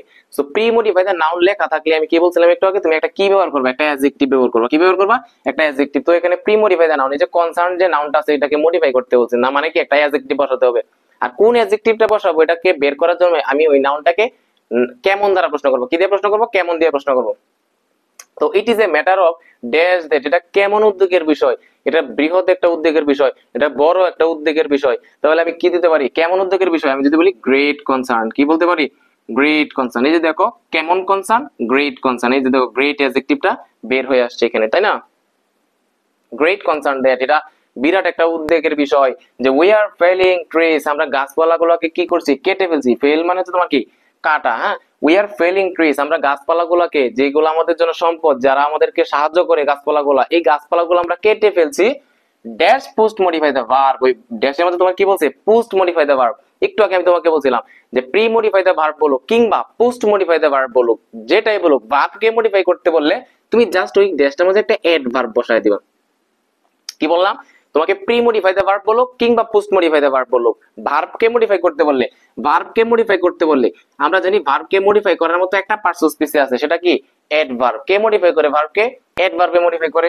আর কোন অ্যাডভার্বটা তুমি বসাবা, ওই ভার্বটাকে তুমি কখন দ্বারা প্রশ্ন করবা, কোথায় দ্বারা প্রশ্ন করবা, কিভাবে দ্বারা প্রশ্ন করবা, কখন, কোথায়, কিভাবে, এই তিনটা দ্বারা প্রশ্ন করলে যে উত্তরটা আইবো ওইটাই দেখবে একটা অ্যাডভার্ব আসবে, তাই না। তো দেখো এই যে এটা হচ্ছে একটা great concern that we are felling trees, আমরা গাছপালাগুলোকে কেটে ফেলছি। তুমি প্রশ্ন করো এখানে তো একটা অ্যাডভার্ব হবে, কিভাবে বের করবো অ্যাডভার্বটা, আমি ভার্ব যে আছে, এই যে ভার্ব কোনটা, এই যে ফেল মানে কাট, কেটে ফেলা, আমি এই ফেলটাকে প্রশ্ন করি, আমরা যে গাছপালা কাটতেছি মানে গাছপালাকে যে কেটে ফেলছি, কিভাবে কেটে ফেলছি বলতো, নির্বিচারে মানে এলোমেলো ভাবে, মানে কোনো কারণ ছাড়াই যে কোনো সময় কি করতেছি, আমরা গাছপালাগুলা বন থেকে কেটে ফেলতেছি। তাহলে দেখো আমরা গাছপালা কিভাবে কেটে ফেলছি, কিভাবে কেটে ফেলছি, নির্বিচারে, নির্বিচারে কেটে ফেলছি। সো নির্বিচারে ইংলিশ কি, দেখো তুমি চাইলে সুন্দর একটা ওয়ার্ড আছে নির্বিচারে, ইনডিসক্রিমিনেটলি, ইনডিসক্রিমিনেটলি মানে কি নির্বিচারে, তাই না। এই যে দেখো অ্যাডভার্বটা চলে আসছে, তুমি তাইলে এখানে দিতে পারো র্যান্ডমলি, র্যান্ডমলি মানে কি, র্যান্ডমলি মানে কি এলোমেলো ভাবে বা নির্বিচারে, সেম জিনিস। তাহলে একটু লক্ষ্য করো কি বলছি আমি এখানে, যে it is a matter of great concern that we are felling trees, আমরা গাছপালাগুলোকে কেটে ফেলছি কিভাবে, ইনডিসক্রিমিনেটলি নির্বিচারে, র্যান্ডমলি, ইনডিসক্রিমিনেটলি দিলেও কারেক্ট, র্যান্ডমলি দিলেও কারেক্ট, দুইটা হচ্ছে কি সেম, হ্যাঁ দুইটা হচ্ছে কি অ্যাডভার্ব এবং হচ্ছে অর্থের সাথে সামঞ্জস্যপূর্ণ। এরপর দেখো the existence of flora and fauna, আমাদের যে ফ্লোরা এবং যে ফোনা যে উদ্ভিদগুলো আছে, is at an use a premodifier risk, এগুলো কিসের মাঝে আছে? একটা ঝুঁকির মাঝে আছে। আমাদের যে ফ্লোরা এন্ড ফোনা যে উদ্ভিদগুলো আছে এগুলো হচ্ছে একটা কিসের মাঝে আছে? একটা ঝুঁকির মাঝে আছে।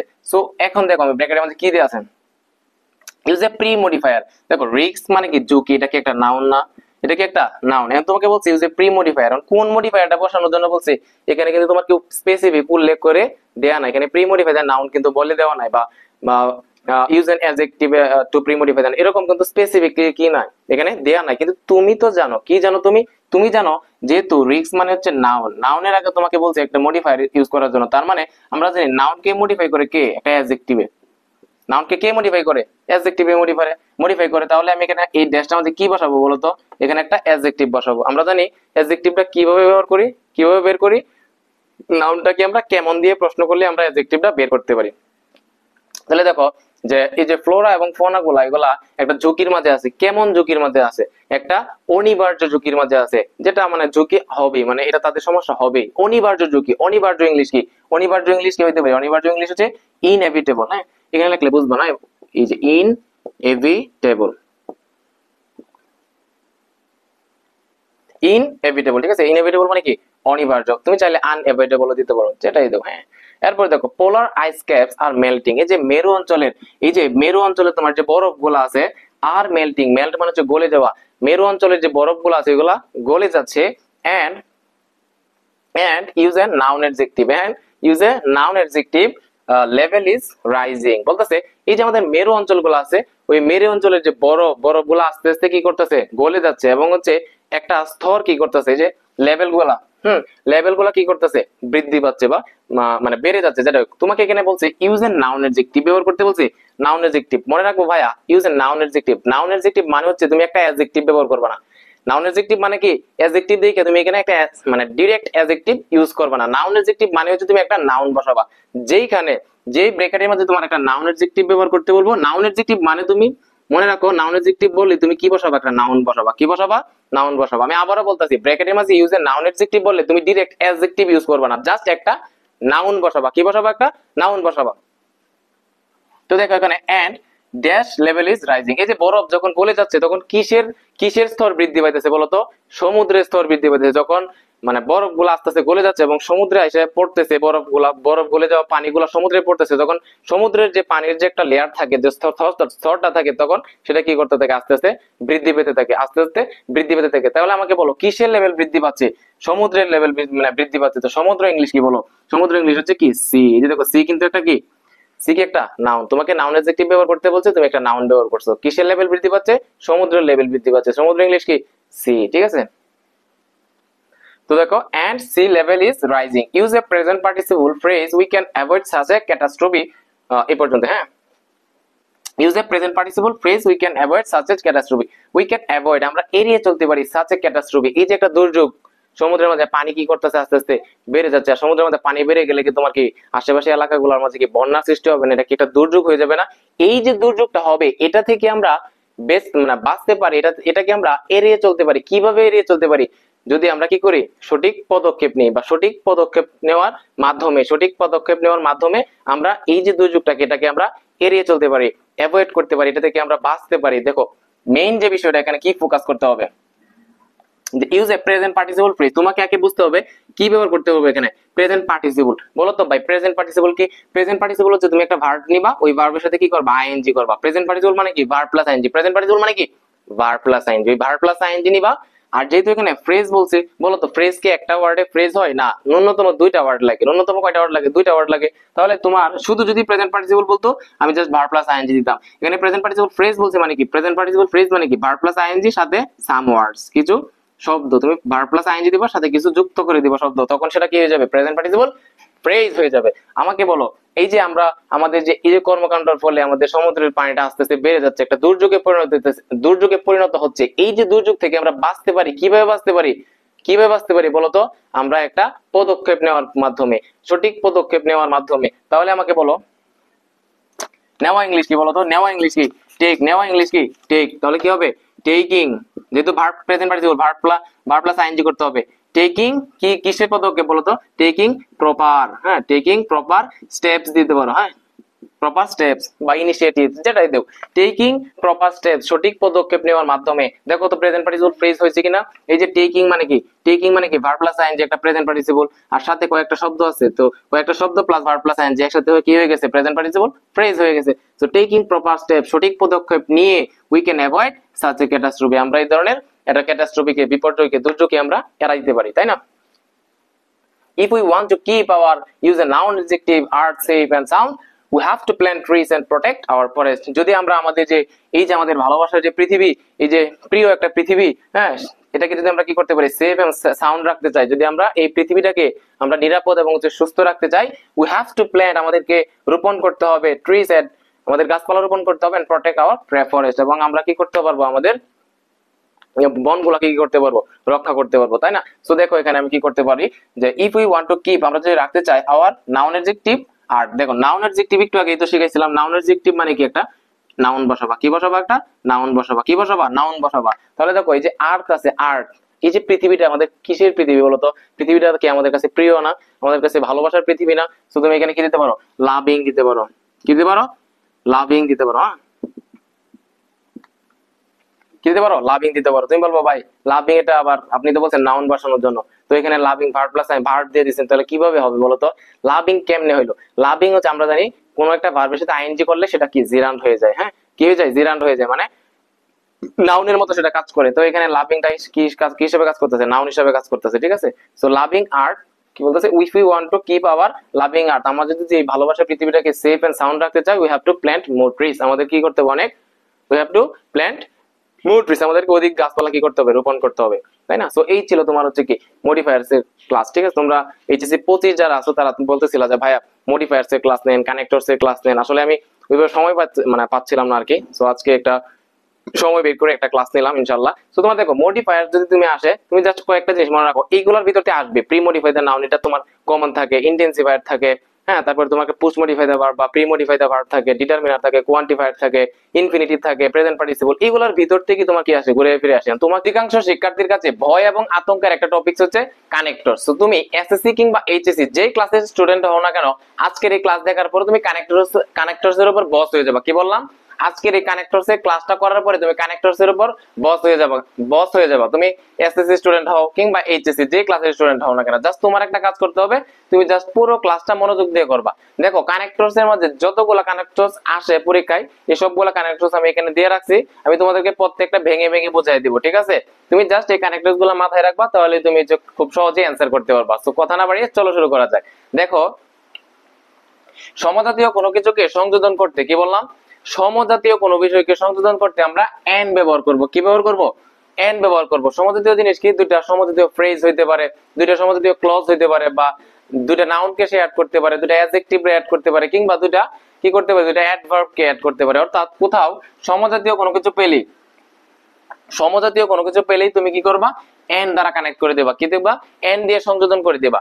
এরপরে 2 নাম্বার যে নিয়মটা সেটা হচ্ছে বিপরীত অর্থ প্রকাশে। বিপরীত অর্থ প্রকাশে হচ্ছে আমরা তিনটা জিনিস ব্যবহার করবো, একটা হচ্ছে ইনস্পাইট অফ অথবা ডেসপাইট, তারপর হচ্ছে দো অথবা অলদো বাট। কি বললাম, বিপরীত অর্থ প্রকাশে আমরা তিনটা বিষয় ব্যবহার করব, in spite of, despite, in spite of অথবা কি ডেসপাইট, তারপর হচ্ছে কি দো অথবা অলদো বাট। এই তিনটা জিনিস হচ্ছে আমরা বিপরীত অর্থ প্রকাশে ব্যবহৃত হয়। কিন্তু তোমাকে মনে রাখতে হবে ইনস্পাইট অফ এবং ডেসপাইট এগুলো হচ্ছে তোমার সিম্পল সেন্টেন্সে ব্যবহৃত হয়। কি অর্থে, সিম্পল সেন্টেন্সে ব্যবহৃত, এবং এগুলোর অর্থ হচ্ছে ইনস্পাইট অফ অর্থ হলো সত্ত্বেও, ডেসপাইট অর্থ হচ্ছে কি সত্ত্বেও। অর্থাৎ ডেসপাইট এর পরে কখনো কি হয় না, অফ হয় না, ডেসপাইট এর পরে কখনো হয় না, অফ হয় না, ইনস্পাইট এর পরে কি হয়, অফ হয়। আর এই দুটোটার অর্থ হচ্ছে সত্ত্বেও, ঠিক আছে? এরপরে দেখো দো এবং অলদো এগুলো হচ্ছে কমপ্লেক্স সেন্টেন্সে ব্যবহৃত হয়। বিপরীত অর্থ প্রকাশে কমপ্লেক্স সেন্টেন্সে হচ্ছে আমরা দো এবং অলদো ব্যবহার করি, ঠিক আছে? আচ্ছা, এরপর দেখো বাট। বাট মানে হচ্ছে কিন্তু, এটা হচ্ছে তোমার বিপরীত অর্থ প্রকাশে হচ্ছে আমরা কম্পাউন্ড সেন্টেন্সে ব্যবহৃত হয়। তাহলে দেখো বিপরীত অর্থ প্রকাশে তিনটা জিনিস আমরা ব্যবহার করতে পারি। সিম্পল সেন্টেন্স হচ্ছে আমরা ইনস্পাইট অফ অথবা ডেসপাইট ব্যবহার করব, কমপ্লেক্স সেন্টেন্স হচ্ছে আমরা দো অথবা অলদো ব্যবহার করব, আবার কম্পাউন্ড সেন্টেন্সে আমরা বাট ব্যবহার করব, ঠিক আছে? এরপরে দেখো অতিরিক্ত তথ্য প্রদানে। অতিরিক্ত তথ্য প্রদানে হচ্ছে আমরা এই পাঁচটা জিনিস ব্যবহার করতে পারি। অতিরিক্ত তথ্য কি, এছাড়াও অর্থে, এই যে আর এগুলোর অর্থ হচ্ছে তোমার এছাড়াও। কি অর্থ, এছাড়াও অর্থ প্রকাশ করে, বিসাইডস তো এছাড়াও, হ্যাঁ, মোরওভার তো এছাড়াও, furthermore, in addition to, এই সবগুলো অর্থ হচ্ছে কি এছাড়াও অর্থ প্রকাশ করে। ধরো আমি তোমাদেরকে বললাম যে আমার একটা কি আছে, গাড়ি আছে, I have a car, dash, এরপরে ফুল স্টপ দিয়ে ড্যাশ দিলাম যে I have a luxurious house, মানে কি আমার একটা গাড়ি আছে, এছাড়াও আমার একটা কি আছে, বাড়িও আছে। এরকম এছাড়াও অর্থে, এছাড়াও অর্থে আমরা কি ব্যবহার করব, besides, moreover, furthermore, in addition to. আসলে আমার কিন্তু পার্সোনালি হচ্ছে আমার নিজের কিন্তু কিনা গাড়ি নাই, আমার নিজের বাড়িও নাই। জাস্ট যদি তোমার উদাহরণটা বুঝাইতে তোমারে বলতেছি যে আই হ্যাভ এ কার, হ্যাঁ, dash, I have a luxurious house, মানে আমার একটা গাড়িও আছে, এছাড়াও আমার কি আছে, একটা বাড়িও আছে। তো এরকম অতিরিক্ত তথ্য দিতে, দেখো আমার একটা গাড়ি আছে, আমার একটা গাড়ি আছে, এটা একটা তথ্য, আমার একটা বাড়িও আছে, তার মানে কি আমার সম্পর্কে একটা অতিরিক্ত তথ্য দিলাম যে আমার একটা কি আছে, বাড়িও আছে।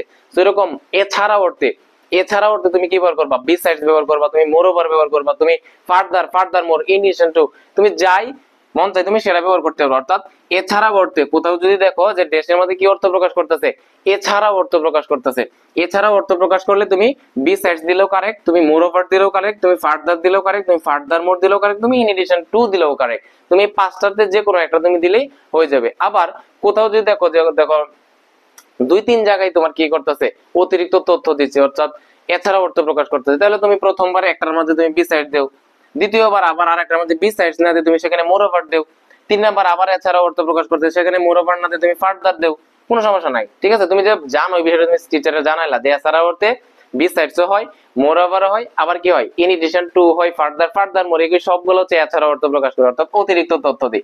এরপরে দেখো প্রকৃতপক্ষে বা মূলত অর্থে, আসলে অর্থে আমরা কি ব্যবহার করি, ইনফ্যাক্ট ব্যবহার করি, আবার হচ্ছে কি অ্যাকচুয়ালি ব্যবহার করি। কি বললাম, আসলে অর্থে, মূলত অর্থে, প্রকৃতপক্ষে অর্থে আমরা কি ব্যবহার করি, ইনফ্যাক্ট, অ্যাকচুয়ালি। তুমি চাইলে এখানে ট্রুলি স্পিকিং ও ব্যবহার করতে পারো, কোনো সমস্যা নাই।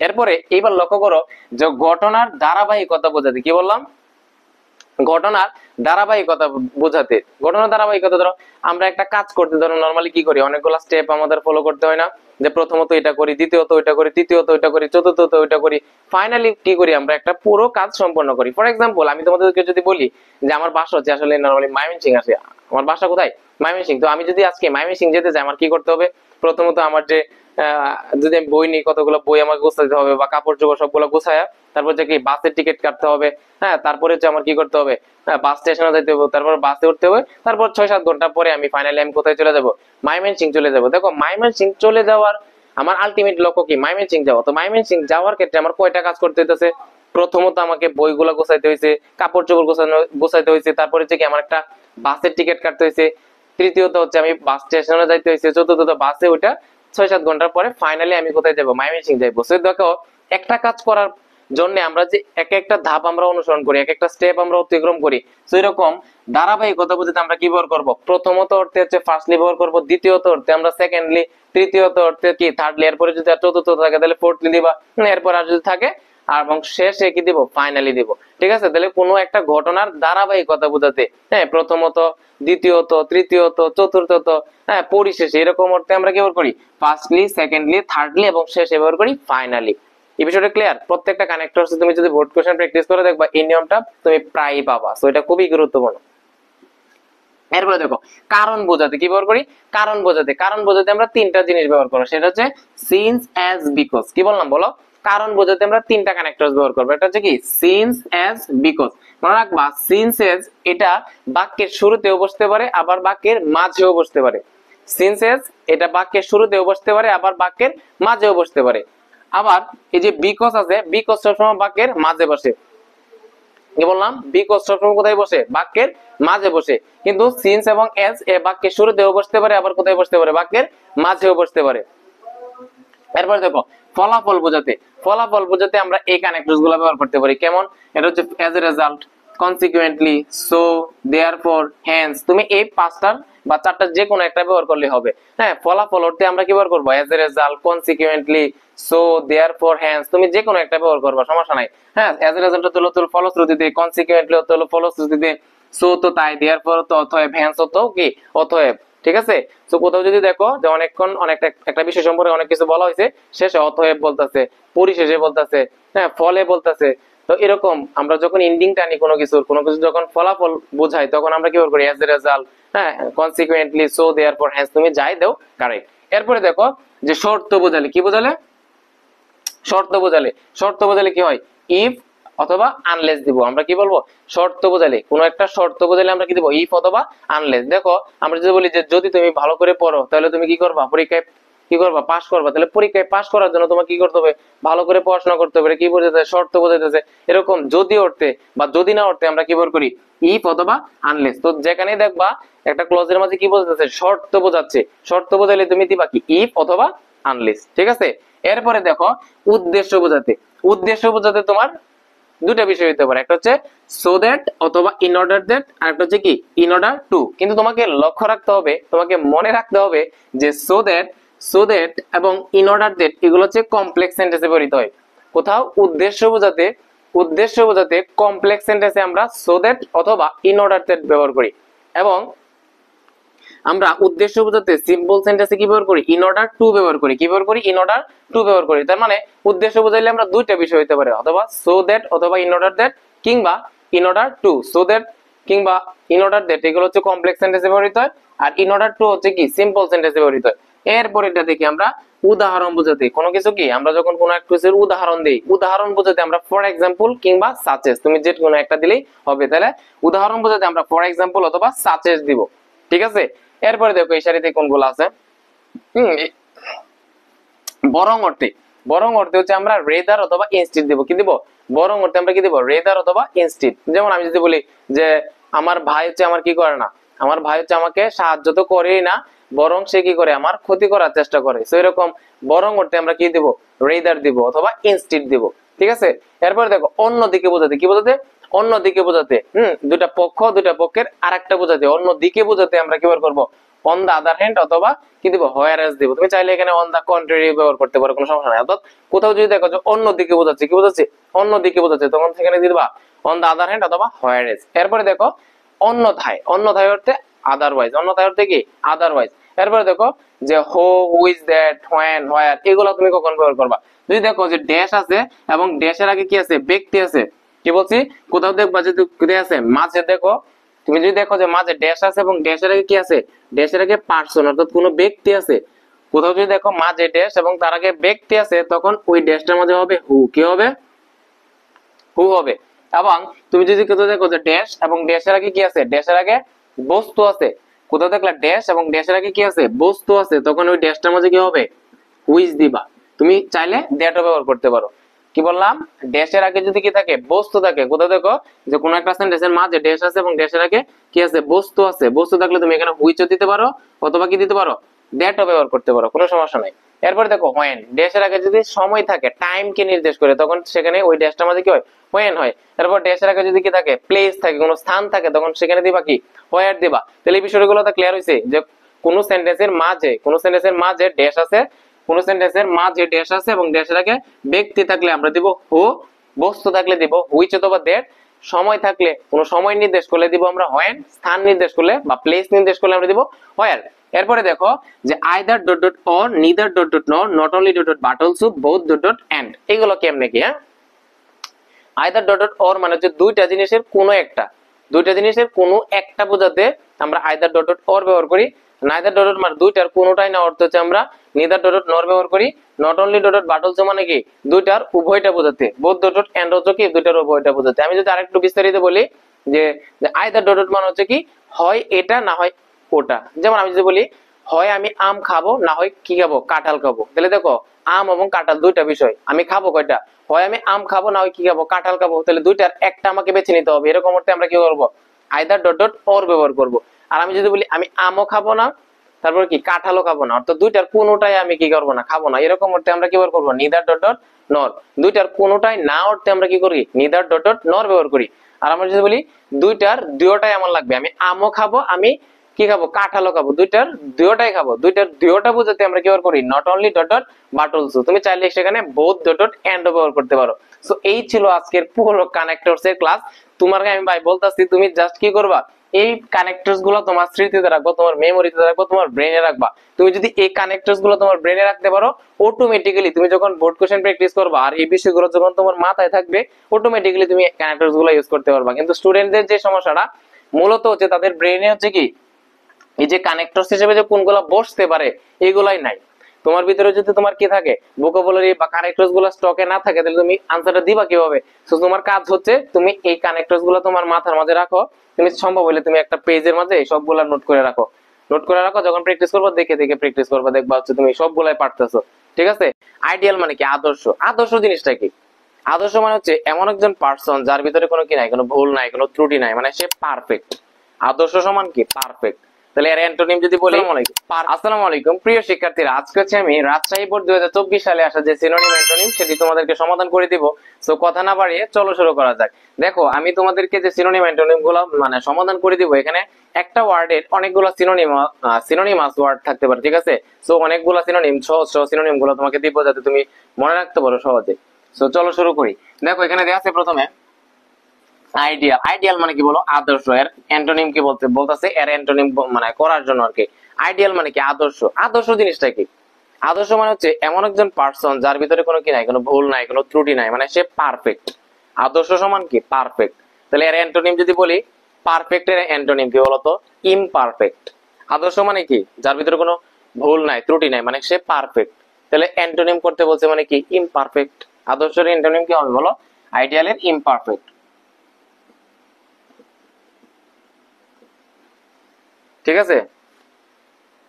এরপর দেখো ওবিডিয়েন্ট। ওবিডিয়েন্ট মানে কি? বাধ্য। ওবিডিয়েন্ট মানে বাধ্য বা হচ্ছে তোমার অনুগত। ওবিডিয়েন্ট মানে কি? আমরা ছোটবেলা থেকে কি আমরা টিচারদের প্রতি কি থাকি? একটু ওবিডিয়েন্ট থাকি, বাধ্য থাকি, অনুগত থাকি, বা বড়দের প্রতি কি থাকি? একটু বাধ্য থাকি, ওবিডিয়েন্ট থাকি। ওবিডিয়েন্ট মানে হচ্ছে বাধ্য। তাহলে অ্যান্টোনিম কি হবে? এটার মধ্যে আছে, বলো আমি একটা ডিস প্রিফিক্স যুক্ত করে ডিসওবিডিয়েন্ট হয়ে যাবে। ডিসওবিডিয়েন্ট। এরপর দেখো ডিরেল। ডিরেল মানে হচ্ছে তোমার পথভ্রষ্ট হওয়া। ডিরেল মানে পথভ্রষ্ট হওয়া বা কোনো একটা রাইট ট্র্যাক থেকে সরে যাওয়া, মানে তোমার লাইনচ্যুত হয়ে যাওয়া আর কি। তো এটার সিনোনিম আমি কি নিতে পারি? একটা ওয়ার্ড আছে ডেভিয়েট। ডেভিয়েট মানে ডেভিয়েট ফ্রম মানে কোনো কিছু থেকে বিচ্যুত হয়ে যাওয়া, লাইনচ্যুত হয়ে যাওয়া। তাহলে ডিরেল মানে হচ্ছে তোমার কি? পথভ্রষ্ট হয়ে যাওয়া। এর সিনোনিম আমরা কি ব্যবহার করতে পারি? ডেভিয়েট ব্যবহার করতে পারি, ডেভিয়েট ইউজ করতে পারি। এরপর দেখো রাইট। রাইট মানে কি? সঠিক। এটা তো আমি জানি যে এটা সঠিক অ্যান্সারটা তুমি দিতে পারো। রাইট মানে কি? সঠিক। এর সিনোনিম কি হতে পারে? তুমি চাইলে এখানে কারেক্ট ওয়ার্ডটা ইউজ করতে পারো, তুমি চাইলে এখানে অ্যাপ্রোপ্রিয়েট ওয়ার্ডটা ইউজ করতে পারো। তাহলে তুমি কি বলো? রাইট মানে কি? কারেক্ট। এর সিনোনিম কি? কারেক্ট। তুমি চাইলে কি দিতে পারো? অ্যাপ্রোপ্রিয়েট। হ্যাঁ, অ্যাপ্রোপ্রিয়েট ইউজ করতে পারো। এরপর দেখো ম্যাটারিয়ালাইজ। ম্যাটারিয়ালাইজ মানে হচ্ছে তোমার বাস্তবে রূপ দেওয়া বা বাস্তবায়িত করা। সো বাস্তবে রূপ দেওয়া বা বাস্তবায়িত করা, এটার সিনোনিম কি হতে পারে? আমি তোমাকে যদি বলি এক্সিকিউট, আমরা বলি না কোন একটা কাজ যদি আমরা এক্সিকিউট করি মানে কি? বাস্তবে রূপ দেই। এক্সিকিউট মানে বাস্তবায়ন করা। তাহলে তুমি এটার ম্যাটারিয়ালাইজ এর সিনোনিম কি দিতে পারো? এক্সিকিউট দিতে পারো। হ্যাঁ, এক্সিকিউট দিতে পারো। অথবা তুমি এখানে দিতে পারো অ্যাকচুয়ালাইজ। অ্যাকচুয়ালাইজ মানে হচ্ছে তোমার কি? বাস্তবায়িত করা। এরপর দেখো অর্ধি। অর্ধি মানে তোমার যোগ্য। অর্ধি মানে কি? যোগ্য। যোগ্যর অনেকগুলো সিনোনিম তুমি জানো, কোয়ালিফাইড, কেপেবল, এবল, ফিট। তুমি চাইলে কম্পিটেন্ট ইউজ করতে পারো, সুইটেবল। দেখো কত কিছু আছে, তাই না? দেখো অর্ধি মানে কি? যোগ্য। তাহলে প্রথমে যে ওয়ার্ডটা আসে কোয়ালিফাইড। হ্যাঁ, কোয়ালিফাইড মানে কি? যোগ্য। ফিট দিতে পারো, এফআইটি ফিট। তুমি কেপেবল দিতে পারো। হ্যাঁ, তুমি চাইলে এবল দিতে পারো। তুমি চাইলে কি দিতে পারো? কি বলে, সুইটেবল দিতে পারো। ঠিক আছে? অনেক কিছু তুমি এটার জন্য দিতে পারো। এরপর দেখো জিল। জিল মানে তোমার আগ্রহ। জিল মানে কি? আগ্রহ। জিল, জেড ই এল। জিল মানে হচ্ছে আগ্রহ। আগ্রহের একটা সিনোনিম বলো তো? অবশ্যই তোমার মাথায় চলে আসছে। কি চলে আসছে? ইগারনেস। ইগারনেস মানে কি? আগ্রহ। তাহলে জিলের সিনোনিম কি? ইগারনেস। হ্যাঁ, ইগারনেস। এরপর তো ডেভোট। হ্যাঁ, ডেভোট মানে তোমার স্যাক্রিফাইস করা। অর্থাৎ মুখে দেখো চলে আসছে তোমার। ডেভোট মানে তোমার, ডেভোট মানে ত্যাগ করা বা উৎসর্গ করা। উৎসর্গ করা ইংলিশ কি বলতো? বা ত্যাগ করা, বিসর্জন দেওয়া। এটা মানে কি? ডেডিকেট। আরেকটা ওয়ার্ড তুমি জানো, স্যাক্রিফাইস। কতজনের জন্য তো কত কিছু স্যাক্রিফাইস করছো লাইফে, তাই না? তো ডেভোট মানে কি? ত্যাগ করা বা বিসর্জন দেওয়া। তাহলে তুমি কি দিতে পারো? ডেডিকেট ওয়ার্ডটা ইউজ করতে পারো সিনোনিম হিসেবে। হ্যাঁ, ডেডিকেট। অথবা তুমি দিতে পারো স্যাক্রিফাইস। হ্যাঁ, লাইফে আমরা কত মানুষের জন্য কত কিছু স্যাক্রিফাইস করি, তাই না? তাহলে এটা ডেভোট সমান সমান তুমি কি দিতে পারো? ডেডিকেট অথবা স্যাক্রিফাইস। এরপরে দেখো রেগুলার। এটা তো তুমি পারবাই। রেগুলারের অ্যান্টোনিম কি? ইররেগুলার।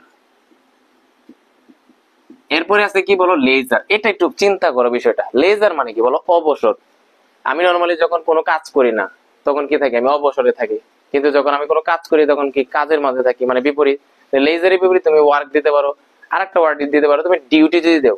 মানুষ যখন ডিউটিতে থাকে তখন কি সে অবসরে থাকে না, অবসরের একদম ঠিক বিপরীত কি ডিউটি, মানে কর্মরত অবস্থা। তাহলে তুমি কি দিতে পারো, লিজের উপর মানে অবসর অ্যান্টোনিম শব্দ তুমি ওয়ার্ক দিতে পারো, অথবা কি দিতে পারো যে ডিউটি মানে কর্তব্য আর কি। হ্যাঁ, এরপর দেখো ফ্রুগাল। ফ্রুগাল মানে হচ্ছে তোমার মিতব্যয়ী। মিতব্যয়ী বুঝো, মানে যার যেখানে যতটুকু টাকা তোমার ব্যয় করা দরকার, যদি একজন ব্যক্তি সেখানে ততটুকু টাকা ব্যয় করে তখন সে কি হয়, মিতব্যয়ী হয়। আমার 5 টাকার একটা জিনিস কিনলে হইতেছে, সেখানে যদি আমি 50 টাকা দিয়ে কিনি তাহলে কি আমি মিতব্যয়ী হব? না, আমি হচ্ছে অমিতব্যয়ী হয়ে যাবো। তাহলে দেখো ফ্রুগাল মানে হচ্ছে মিতব্যয়ী, এর অ্যান্টোনিম কি অমিতব্যয়ী। অমিতব্যয়ী ইংলিশ কি দেখো, ওয়েস্ট মানে কি অপচয় করা, তাহলে ওয়েস্টফুল মানে কি অপব্যয়ী, মানে যে অপচয় করে। তাহলে আমরা ফ্রুগালের বিপরীত শব্দ কি ওয়েস্টফুল দিতে পারি না, মানে অপব্যয়ী।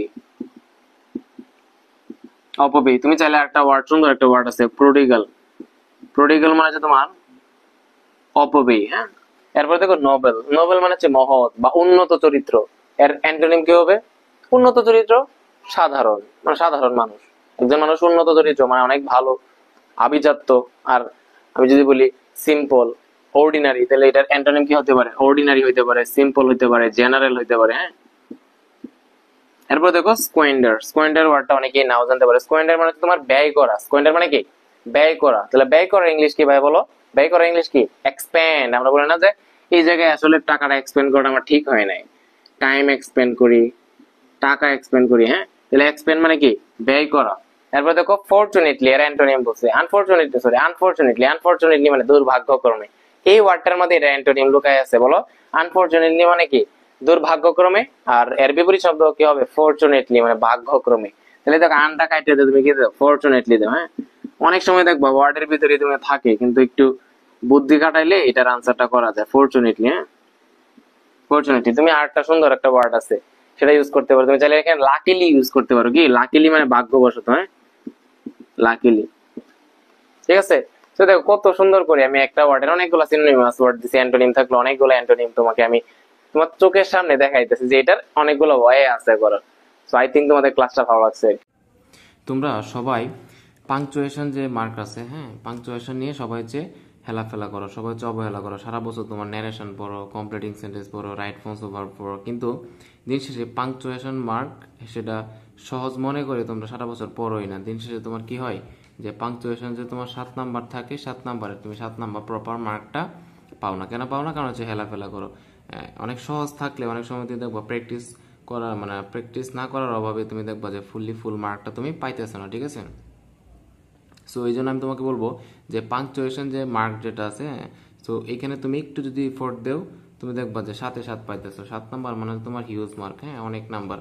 সো আজকে তোমাকে আমি এত সুন্দর সুন্দর টেকনিক তোমাকে দিব, হ্যাঁ, সুপার টেকনিক তোমাকে দিব, তুমি দেখা মাত্র ইজিলি তুমি পাংচুয়েশন মার্ক সবগুলো দিতে পারো। তুমি কিন্তু সব জানো পাংচুয়েশন কোনগুলা কি, তারপরেও আমি তোমাকে আজকে একদম ইজিয়েস্ট ওয়েতে বুঝাই দেবো। তুমি দেখবা, দেখা মাত্রই তুমি পাংচুয়েশনে তুমি ফুলফিল করতে পারবো। যেখানে তোমার যে মার্কটা, কোটেশন মার্কটা বসানো দরকার, যেখানে যেই জ্যোতিষ চিহ্নটা বসানো দরকার তুমি বসাইতে পারবা ইজিলি। ঠিক আছে, সো দেখো পাংচুয়েশন যা আছে, পাংচুয়েশন নর্মালি 3টা ওয়েতে আসে। কয়টা ওয়েতে আসে?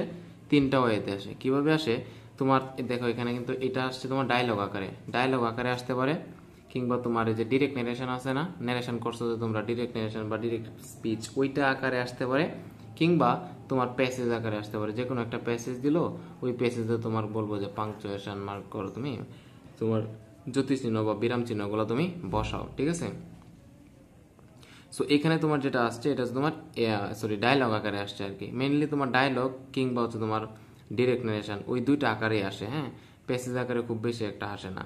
ইন্টারমিডিয়েটে হয় ডায়লগ আকারে আসে, না হয় কি আসে তোমার ডিরেক্ট ন্যারেশন আকারে আসে। সো দেখো তুমি কিভাবে এটা একদম টেকনিক অবলম্বন করে করবা। দেখো আমি শুরু করি। এখানে ইয়াশা এবং মিমের মধ্যে তোমার কনভারসেশন হয়েছে। প্রথমে বলতেছে ইয়াশা, what happen to you Mim, you are not looking normal. একটু কনটেক্সটটা তোমাকে বুঝতে হবে। বলতেছে হোয়াট হ্যাপেন টু ইউ, তোমার সাথে কি ঘটছে মিম। মিম ইয়াশা আছে না, ইয়াশা মিমকে কি করতেছে, সম্বোধন করে বলতেছে এই মিম তোমার সাথে কি হয়েছে, তোমাকে এমন, you are not looking normal, তোমাকে তো স্বাভাবিক মনে হচ্ছে না। হ্যাঁ, you are not looking normal. একটু বলো, এই যে হোয়াট হ্যাপেন্ড টু ইউ, তোমার সাথে কি ঘটছে মিম। এখানে দেখো, এখানে মিম বলতে কি, ইয়াশা এই মিমকে কি করছে, সম্বোধন করছে, অ্যাড্রেস করছে। হ্যাঁ, অ্যাড্রেস করছে, কি করছে, অ্যাড্রেস করছে। অ্যাড্রেস মানে কি, সম্বোধন করা। তো কোথাও যদি কাউকে আমরা সম্বোধন করি, হ্যাঁ, সম্বোধন করলে যাকে সম্বোধন করি তার আগে আমরা একটা কমা ব্যবহার করি। কি ব্যবহার করি, কমা ইউজ করি। ঠিক আছে, এই জিনিসটা মনে রাখবা, যে কোনো জায়গায় যাকে আমরা সম্বোধন করি, এই সো সম্বোধন বাচক শব্দটার আগে আমরা কমা ইউজ করি। সো এখানে ইয়াশা মিমকে সম্বোধন করছে, এই মিম তোর সাথে কি হয়েছে, তোকে তো নর্মাল মনে হচ্ছে না। সো এখানে মিমকে আমরা সম্বোধন করতেছি ইয়াশা, দ্যাট মিনস আমাকে এখানে মিমের আগে একটা কমা দিতে হইব। আবার যেহেতু হোয়াট হ্যাপেন টু ইউ, তোমার সাথে কি হয়েছে বা তোর সাথে কি ঘটছে বল, এখানে প্রশ্ন করছে না, বলো প্রশ্ন করছে না। ডাব্লিউএস কোয়েশ্চন দিয়ে প্রশ্ন করলে অবশ্যই আমার শেষে কি দিতে হবে, একটা ইন্টারোগেশন, একটা তোমার কি দিতে হবে, প্রশ্নবোধক চিহ্ন দিতে হবে। সো দেখো, হোয়াট হ্যাপেন টু ইউ মিম, তোর সাথে কি ঘটছে, শেষে যেহেতু প্রশ্ন মানে একটা কি বল ইন্টারোগেটিভ সেন্টেন্স, এই জন্য শেষে আমরা প্রশ্নবোধক চিহ্ন দিচ্ছি। এরপরে দেখো, you are not looking normal, তোকে তো স্বাভাবিক মনে হচ্ছে না। ইউ আর, এই দেখো ইউ আর বলতে কি, এটা মূলত ফুল সেন্টেন্স। দেখো ঘামতাছি তো, ঘামে তোমার পুরো পাতাটা ভিজে যেতেছে। ইউ আর এটা ফুল সেন্টেন্সটা ছিল এরকম যে you are not looking normal. So দেখো ইউ আরটা কিন্তু ফুল ফর্ম, এটাকে সংক্ষিপ্ত করে লিখছে ইউ আর এরকম। কখনো যদি তুমি দেখো যে সংক্ষিপ্ত করে ইংলিশ ওয়ার্ড লেখা আছে, তখন সংক্ষিপ্ত শব্দের ক্ষেত্রে আমরা অ্যাপোস্ট্রফি ইউজ করি। অ্যাপোস্ট্রফি ইউজ করি। সো এখানে ইউ আরটা যেহেতু সংক্ষিপ্ত আছে, দ্যাট মিনস ইউ এর পরে আমারটা কি দিতে হবে, একটা অ্যাপোস্ট্রফ দিতে হবে। হ্যাঁ, ইউ এর পরে কি দেবো, একটা অ্যাপোস্ট্রফ দিবে। ইউ লেখছো, অ্যাপোস্ট্রফ দিলা এরপরে আরই দিব। ঠিক আছে, সো এই টেকনিকটা তুমি মনে রাখবা। কি বলছি ভাই, কখনো যদি ইংলিশ স্পেলিংটা তোমার কি থাকে, সংক্ষিপ্ত আকারে থাকে, তখন তুমি সেখানে তুমি কি দিবা, একটা অ্যাপোস্ট্রফ দিবা। কি দিবা, অ্যাপোস্ট্রফ দিবা। ক্লিয়ার? এরপরে যে apostrophe, you are not looking normal, শেষে ফুল স্টপ আছে, সমস্যা নেই। এরপরে দেখো Mim, you are right my friend. মিমে তখন পাল্টা উত্তর দিল যে you are right my friend, বন্ধু, হ্যাঁ বন্ধু, যে তুমি হচ্ছে কি সঠিক, আসলে আমি হচ্ছে কি না, আমি হচ্ছে স্বাভাবিক না। You are right my friend. So এখানে কি করলো, মিম কিন্তু আবার তাকে বন্ধু বলে, ইয়াশাকে বন্ধু বলে কি করলো, একটা সম্বোধন করছে। তো আমরা জানি সম্বোধন বাচক শব্দের আগে কি দিতে হয়, একটা একটু আগে বলছিলাম কিন্তু কমা দিতে হয়, তাই না? সো ইউ আর রাইট, তুমি সঠিক। যেহেতু সম্বোধন বাচক শব্দ কোনটা, এখানে যে মাই ফ্রেন্ড হচ্ছে সম্বোধন করছে, সো সম্বোধন বাচক শব্দের আগে কি দিতে হয়, একটা কমা দিতে হয়। সো ইউ আর রাইট, তুমি সঠিক, মাই ফ্রেন্ড, বন্ধু, আমার বন্ধু, তুমি হচ্ছে কি সঠিক। হ্যাঁ, সো এখানে বন্ধু বলতে আসা তো বান্ধবী আর কি, আমার বান্ধবী, তুমি হচ্ছে কি সঠিক। You are right. সো যেহেতু মাই ফ্রেন্ড তারা এখানে কি করছে, এখানে সম্বোধন করছে, এই জন্য অ্যাড্রেস করা হয়েছে, এই জন্য অ্যাড্রেস মানে সম্বোধন বাচক শব্দটার আগে আমি কি দিচ্ছি, একটা কমা দিচ্ছি, এবং শেষে ফুল স্টপ, সমস্যা নেই। I'm really very upset today. মিমে বলতেছে আমি আজকে সত্যি হচ্ছে কি আপসেট, হ্যাঁ বিষণ্ণ, আমাকে হচ্ছে আজকে ভালো লাগতেছে না। এই যে আম এই যে আই এম যে আছে, মূলত এটা কি আই এম কি এরকম নাকি, এটা ছিল আই এম এর সংক্ষিপ্ত রূপ হচ্ছে কি এরকম আই এম। সো আমরা জানি সংক্ষিপ্ত আকারে যদি থাকে তখন সেখানে আমরা কি ব্যবহার করি, অ্যাপোস্ট্রফ ইউজ করি। সো আই এমটা যে আছে এখানে অবশ্যই এটা অ্যাপোস্ট্রফ ইউজ করবো। হ্যাঁ, আই অ্যাপোস্ট্রফ, যেরকম I apostrophe M, I am. ঠিক আছে, সো দেখো একটা টেকনিক কিন্তু বারবার তোমার কাজে লাগতেছে। কি টেকনিকটা ভাইয়া, যে সংক্ষিপ্ত শব্দ থাকলে তুমি কি দিবা, একটা উপরে একটা অ্যাপোস্ট্রফ দিবা। ঠিক আছে, I am really very upset today, শেষ। এরপর দেখে আশা বলতেছে বাট হোয়াই, তুমি যে আপসেট কেন, কিন্তু কেন, বাট হোয়াই কিন্তু কেন। সো এটা কি প্রশ্ন করছে না, ইয়াশা কিন্তু প্রশ্ন করতেছে, বাট হোয়াই, তুমি যে আপসেট কেন আপসেট বলো। সো যেহেতু প্রশ্ন করছে, আমরা জানি প্রশ্ন করলে সব মানে সেন্টেন্সের শেষে কি দিতে হয়, একটা প্রশ্নবোধক চিহ্ন দিতে হয়। তাহলে আমি কি দেবা, বাট হোয়াই কিন্তু কেন। Won't you say me the reason, তুমি কি আমাকে বলতে পারো না, তুমি কি আমাকে বলবে না কেন তুমি আপসেট। ওন্ট ইউ সে, তুমি কি বলবে না, মি দ্য রিজন, কি কারণে তুমি আপসেট সেটা কি আমাকে বলবে না মিম।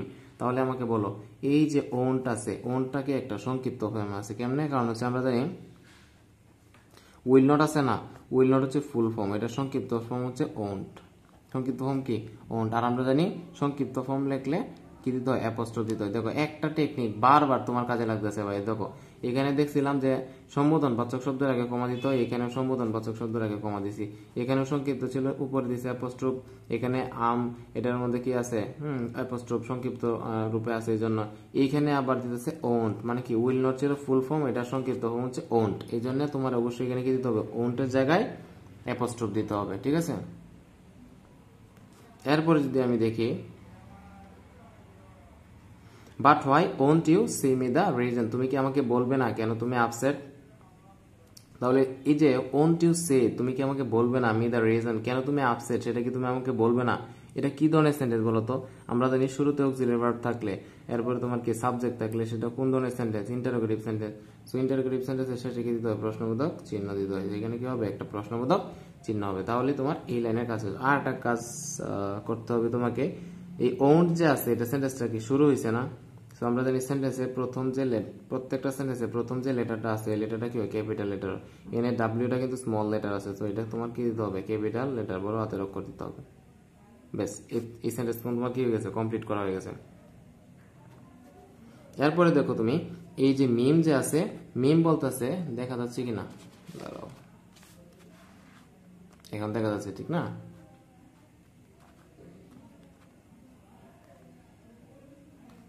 তো মিম যে আছে, মিম বলতেছে হোয়াই নট, যখন ইয়াশা বলতেছে বাট হোয়াই, কেন তোমাকে আপসেট মনে হচ্ছে, তুমি কি আমাকে কারণটা বলবে না, তখন মিম বলতেছে হোয়াই নট, কেন বলবো না বলো, a rude accident, why not কেন বলবো না, এটা অবশ্যই কি করতেছে, এখানে প্রশ্ন করতেছে যে হোয়াই নট কেন বলবো না, তুমি আমার বন্ধু, তুমি আমার বান্ধবী, তোমাকে আমি কেন বলবো না যে আমি আজকে আপসেট, কেন আপসেট, এটা আমি তোমাকে অবশ্যই বলবো। তো হোয়াই নট মানে কি, এটা প্রশ্ন করতেছে, প্রশ্ন করলে আমরা শেষে কি দিই, প্রশ্নবোধক চিহ্ন দিই, তাই না। সো এরপরে দেখো, a rude accident took the life of our chairman yesterday, গতকালকে আমাদের এলাকার যে চেয়ারম্যান ছিল সেই চেয়ারম্যান কি করছে, রুড অ্যাক্সিডেন্টে তিনি তার জীবনটা হারিয়েছেন। সো দেখো এই যে সেন্টেন্সটা শুরু হয়েছে, সেন্টেন্সটা শুরু হইলে আমরা জানি প্রথম লেটারটা কি দিতে হয়, ক্যাপিটাল লেটার দিতে হয়। এটা কি স্মল লেটার হবে নাকি ক্যাপিটাল লেটার হবে, অবশ্যই এটা কি হবে, ক্যাপিটাল লেটার হবে। সো এর রুড অ্যাক্সিডেন্ট একটা সড়ক দুর্ঘটনা, টুক নিয়েছিল, দ্য লাইফ জীবনটা নিয়েছিল, অফ আওয়ার চেয়ারম্যান ইয়েস্টারডে গতকালকে একটা সড়ক দুর্ঘটনা আমাদের চেয়ারম্যানের জীবনটা নিয়েছে, হ্যাঁ, অর্থাৎ তিনি মারা গেছেন আর কি। এরপরে দেখো হি ওয়াজ এ ওয়েল নোন পারসন, এখানে কিন্তু সেন্টেন্সটা শেষ, ইয়েস্টারডের পরে কিন্তু সেন্টেন্সটা শেষ, আবার নতুন করে সাবজেক্ট ভার্ব মানে নতুন সেন্টেন্স শুরু হইতেছে। সো একটা নতুন সেন্টেন্স শুরু করবা, তাহলে অবশ্যই তোমার আগের সেন্টেন্সটা কি করতে হবে, শেষ করতে হবে। যেহেতু এটা অ্যাসার্টিভ সেন্টেন্স, এ রুড মানে কি, রুড অ্যাক্সিডেন্ট মানে সাবজেক্ট, টুক মানে ভার্ব, সাবজেক্ট ভার্ব থাকলে অ্যাসার্টিভ সেন্টেন্স, আর অ্যাসার্টিভ সেন্টেন্সের শেষে কি দিই আমরা, ফুল স্টপ দিই, তাহলে এই যে ইয়েস্টারডে শেষে কি দিব, একটা ফুল স্টপ দিব, তাহলে এই লাইনের কাজ শেষ। হি ওয়াজ এ ওয়েল নোন পারসন, তিনি ছিল একটা সুপরিচিত ব্যক্তি, ইন আওয়ার ভিলেজ, তিনি ছিলেন আমাদের গ্রামের একজন সুপরিচিত ব্যক্তি, এখানে কোনো ভুল নাই, এটা ঠিকই আছে। এরপরে দেখো how pathetic it is for his family, তার পরিবারের জন্য এটা কি মর্মান্তিক একটা ঘটনা, কি হৃদয় বিদারক একটা ঘটনা, যে চেয়ারম্যান বেটা তিনি নিজে কি করছে, সড়ক দুর্ঘটনায় মারা গেছে, এটা অবশ্যই তার পরিবারের জন্য একটা হৃদয় বিদারক ঘটনা। তাহলে দেখো হাউ, আবার হচ্ছে কি অ্যাডজেক্টিভ, সাবজেক্ট ভার্ব, এটা কি ধরনের সেন্টেন্স বলো তো, এটা হচ্ছে কি, এটা দুঃখ বোঝাইতেছে না, বেদনা বোঝাচ্ছে না। সো যে সেন্টেন্স দুঃখ বেদনা বোঝে সেটা কি ধরনের সেন্টেন্স বলো, সেটা হচ্ছে এক্সক্লেমেটরি সেন্টেন্স। তো এক্সক্লেমেটরি সেন্টেন্সের শেষে আমরা কি দিই, এক্সক্লেমেশন চিহ্ন দিই, এক্সক্লেমেশন সাইন দিই না, তো শেষে কি দিবা, একটা আশ্চর্যবোধক চিহ্ন দিবা। How pathetic it is for his family, তার পরিবারের জন্য এটা কতই না হৃদয় বিদারক, কতই না বেদনাদায়ক।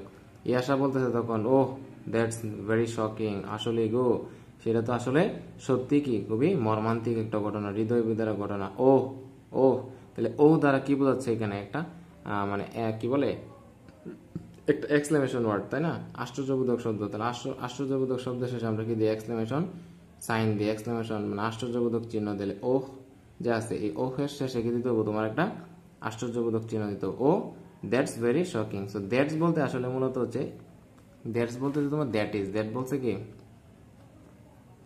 দ্যাট বলতে হচ্ছে দ্যাট ইজ, এটা হচ্ছে ফুল ফর্ম, আর দ্যাট ইজ এর শর্ট ফর্ম হচ্ছে তোমার দ্যাটস। তো তুমি যেহেতু সংক্ষিপ্ত ফর্ম ইউজ করবা, তোমার ভাইয়া তো বারবার বলতেছে একটা কথা যে সংক্ষিপ্ত ফর্ম হইলে তুমি কি দিবা, একটা অ্যাপোস্ট্রোফ দিবা, কি দিবা, অ্যাপোস্ট্রোফ দিবা। তাহলে তুমি এখানে কি দিবা, দ্যাটসটা যে আছে এখানে অবশ্যই একটা কি দিতে উপরে অ্যাপোস্ট্রোফ দিতে হবে, দ্যাটস ভেরি শকিং, হ্যাঁ এটা নিশ্চয়ই কি একটা মর্মান্তিক একটা ঘটনা। হ্যাঁ এরপরে মিম বলতেছে ইটস ভেরি স্যাড দ্যাট, এটা দুঃখের বিষয় যে such accidents are occurring frequently in our country. বারবার এই ধরনের সড়ক দুর্ঘটনা আমাদের দেশে ঘটে যাচ্ছে। তাহলে তুমি আমাকে বলো এইখানে যে শেষে যে সেন্টেন্সটা আছে যে ইটস ভেরি স্যাড দ্যাট, এইখানে দেখো ইটস বলতে বোঝাচ্ছে ইট ইজ, ইট বলতে কি বোঝাচ্ছে, ইট বলতে বোঝাচ্ছে ইট ইজ, ইট ইজ হচ্ছে ফুল ফর্ম আর এটা সংক্ষিপ্ত ফর্ম হচ্ছে ইটস, ঠিক আছে। সো তুমি সংক্ষিপ্ত ফর্ম ইউজ করবো, অবশ্যই তোমার কি দিতে হবে, একটা অ্যাপোস্ট্রোফ দিতে হবে। তো এখানে যে ইটসটা আছে এটা কি হয়ে যাবে, ইটস হয়ে যাবে। হ্যাঁ, it's very sad that such accidents are occurring frequently in our country, এই ধরনের ঘটনা সড়ক দুর্ঘটনা প্রতিনিয়ত আমাদের দেশে ঘটে যাচ্ছে। তাহলে দেখো ভাই একদম পানির মতো তোমাকে বুঝাই দিলাম, ঠিক আছে। সো পাংচুয়েশন মার্ক তোমার যেখানে আসুক না কেন, ডায়লগ আকারে আসলে নর্মালি এরকমই থাকে, একটা সম্বোধনবাচক শব্দ থাকে, ওইখানে তুমি কি দিবা, কমা দিবা, সংক্ষিপ্ত থাকলে একটা অ্যাপোস্ট্রোফ দিবা, অ্যাসার্টিভ সেন্টেন্সের শেষে কি দিবা, ফুল স্টপ দিবা, ইন্টারোগেটিভ সেন্টেন্সের শেষে কি দিবা, একটা ইন্টারোগেটিভ সাইন দিবা, তাই না। তারপর যে এক্সক্লেমেটরি সেন্টেন্স হলে কি দিবা, একটা আশ্চর্যবোধক চিহ্ন দিবা, এইগুলাই তো। তারপর হচ্ছে তোমার কি, তারপরে আমি যদি বলি এরপরে তো আর মানে নর্মালি কোনো কিছু নাই আর কি। আর যদি তোমার কি বলে ডিরেক্ট নারেশন আসে, ডিরেক্ট স্পিচ আসে, তখন সেক্ষেত্রে ইনভার্টেড কমা দিতে হয়, হ্যাঁ, উদ্ধরণ চিহ্ন দিতে হয় আর কি, হ্যাঁ, এইগুলো থাকে আর কি। সো আমি কি বলে আর একটা তোমার এক দুটো তোমার এভারডে প্র্যাকটিস করাই দিব, ডিরেক্ট নারেশনের প্র্যাকটিস করাই দিব, তখন তুমি ইজিলি আনসার করতে পারবা। ডায়লগ আকারে আসলে এগুলোর বাইরে তুমি খুব বেশি কোটেশন মার্ক পাবা না আর কি, সরি পাংচুয়েশন মার্ক পাবা না, ঠিক আছে। সো তুমি এই ধরনের পাংচুয়েশন মার্ক, যে কোনো পাংচুয়েশন মার্ক ডায়লগ আকারে তুমি যে কোনোটা আসো তুমি 7 পাবা, 7/7 তুমি পাবা, কোনো বিষয়ই না। সো ভাইয়ের ক্লাসটা আশা করি ইনশাল্লাহ ভালো লাগছে, এবং পরবর্তীতে কোন টপিক্সের উপর ক্লাস চাও কমেন্টে বলে যাও, ইনশাল্লাহ আমি আজকে বা কালকের মাঝে ইনশাল্লাহ ক্লাস বানিয়ে তোমাদেরকে দিয়ে দেবো, ঠিক আছে। তোমাদের মানে সাথে আমি আছি ইনশাল্লাহ। ভাইকে জাস্ট বলবা কোন টপিক্সের উপরে তোমরা ক্লাস চাও। তো সবাই ভালো থাকো, সুস্থ থাকো, ঠিক আছে। আমার চ্যানেলে নতুন হয়ে থাকলে ভাইয়ের একটু সাপোর্ট করে দিও, চ্যানেলটা সাবস্ক্রাইব করে দিও। আল্লাহ হাফেজ।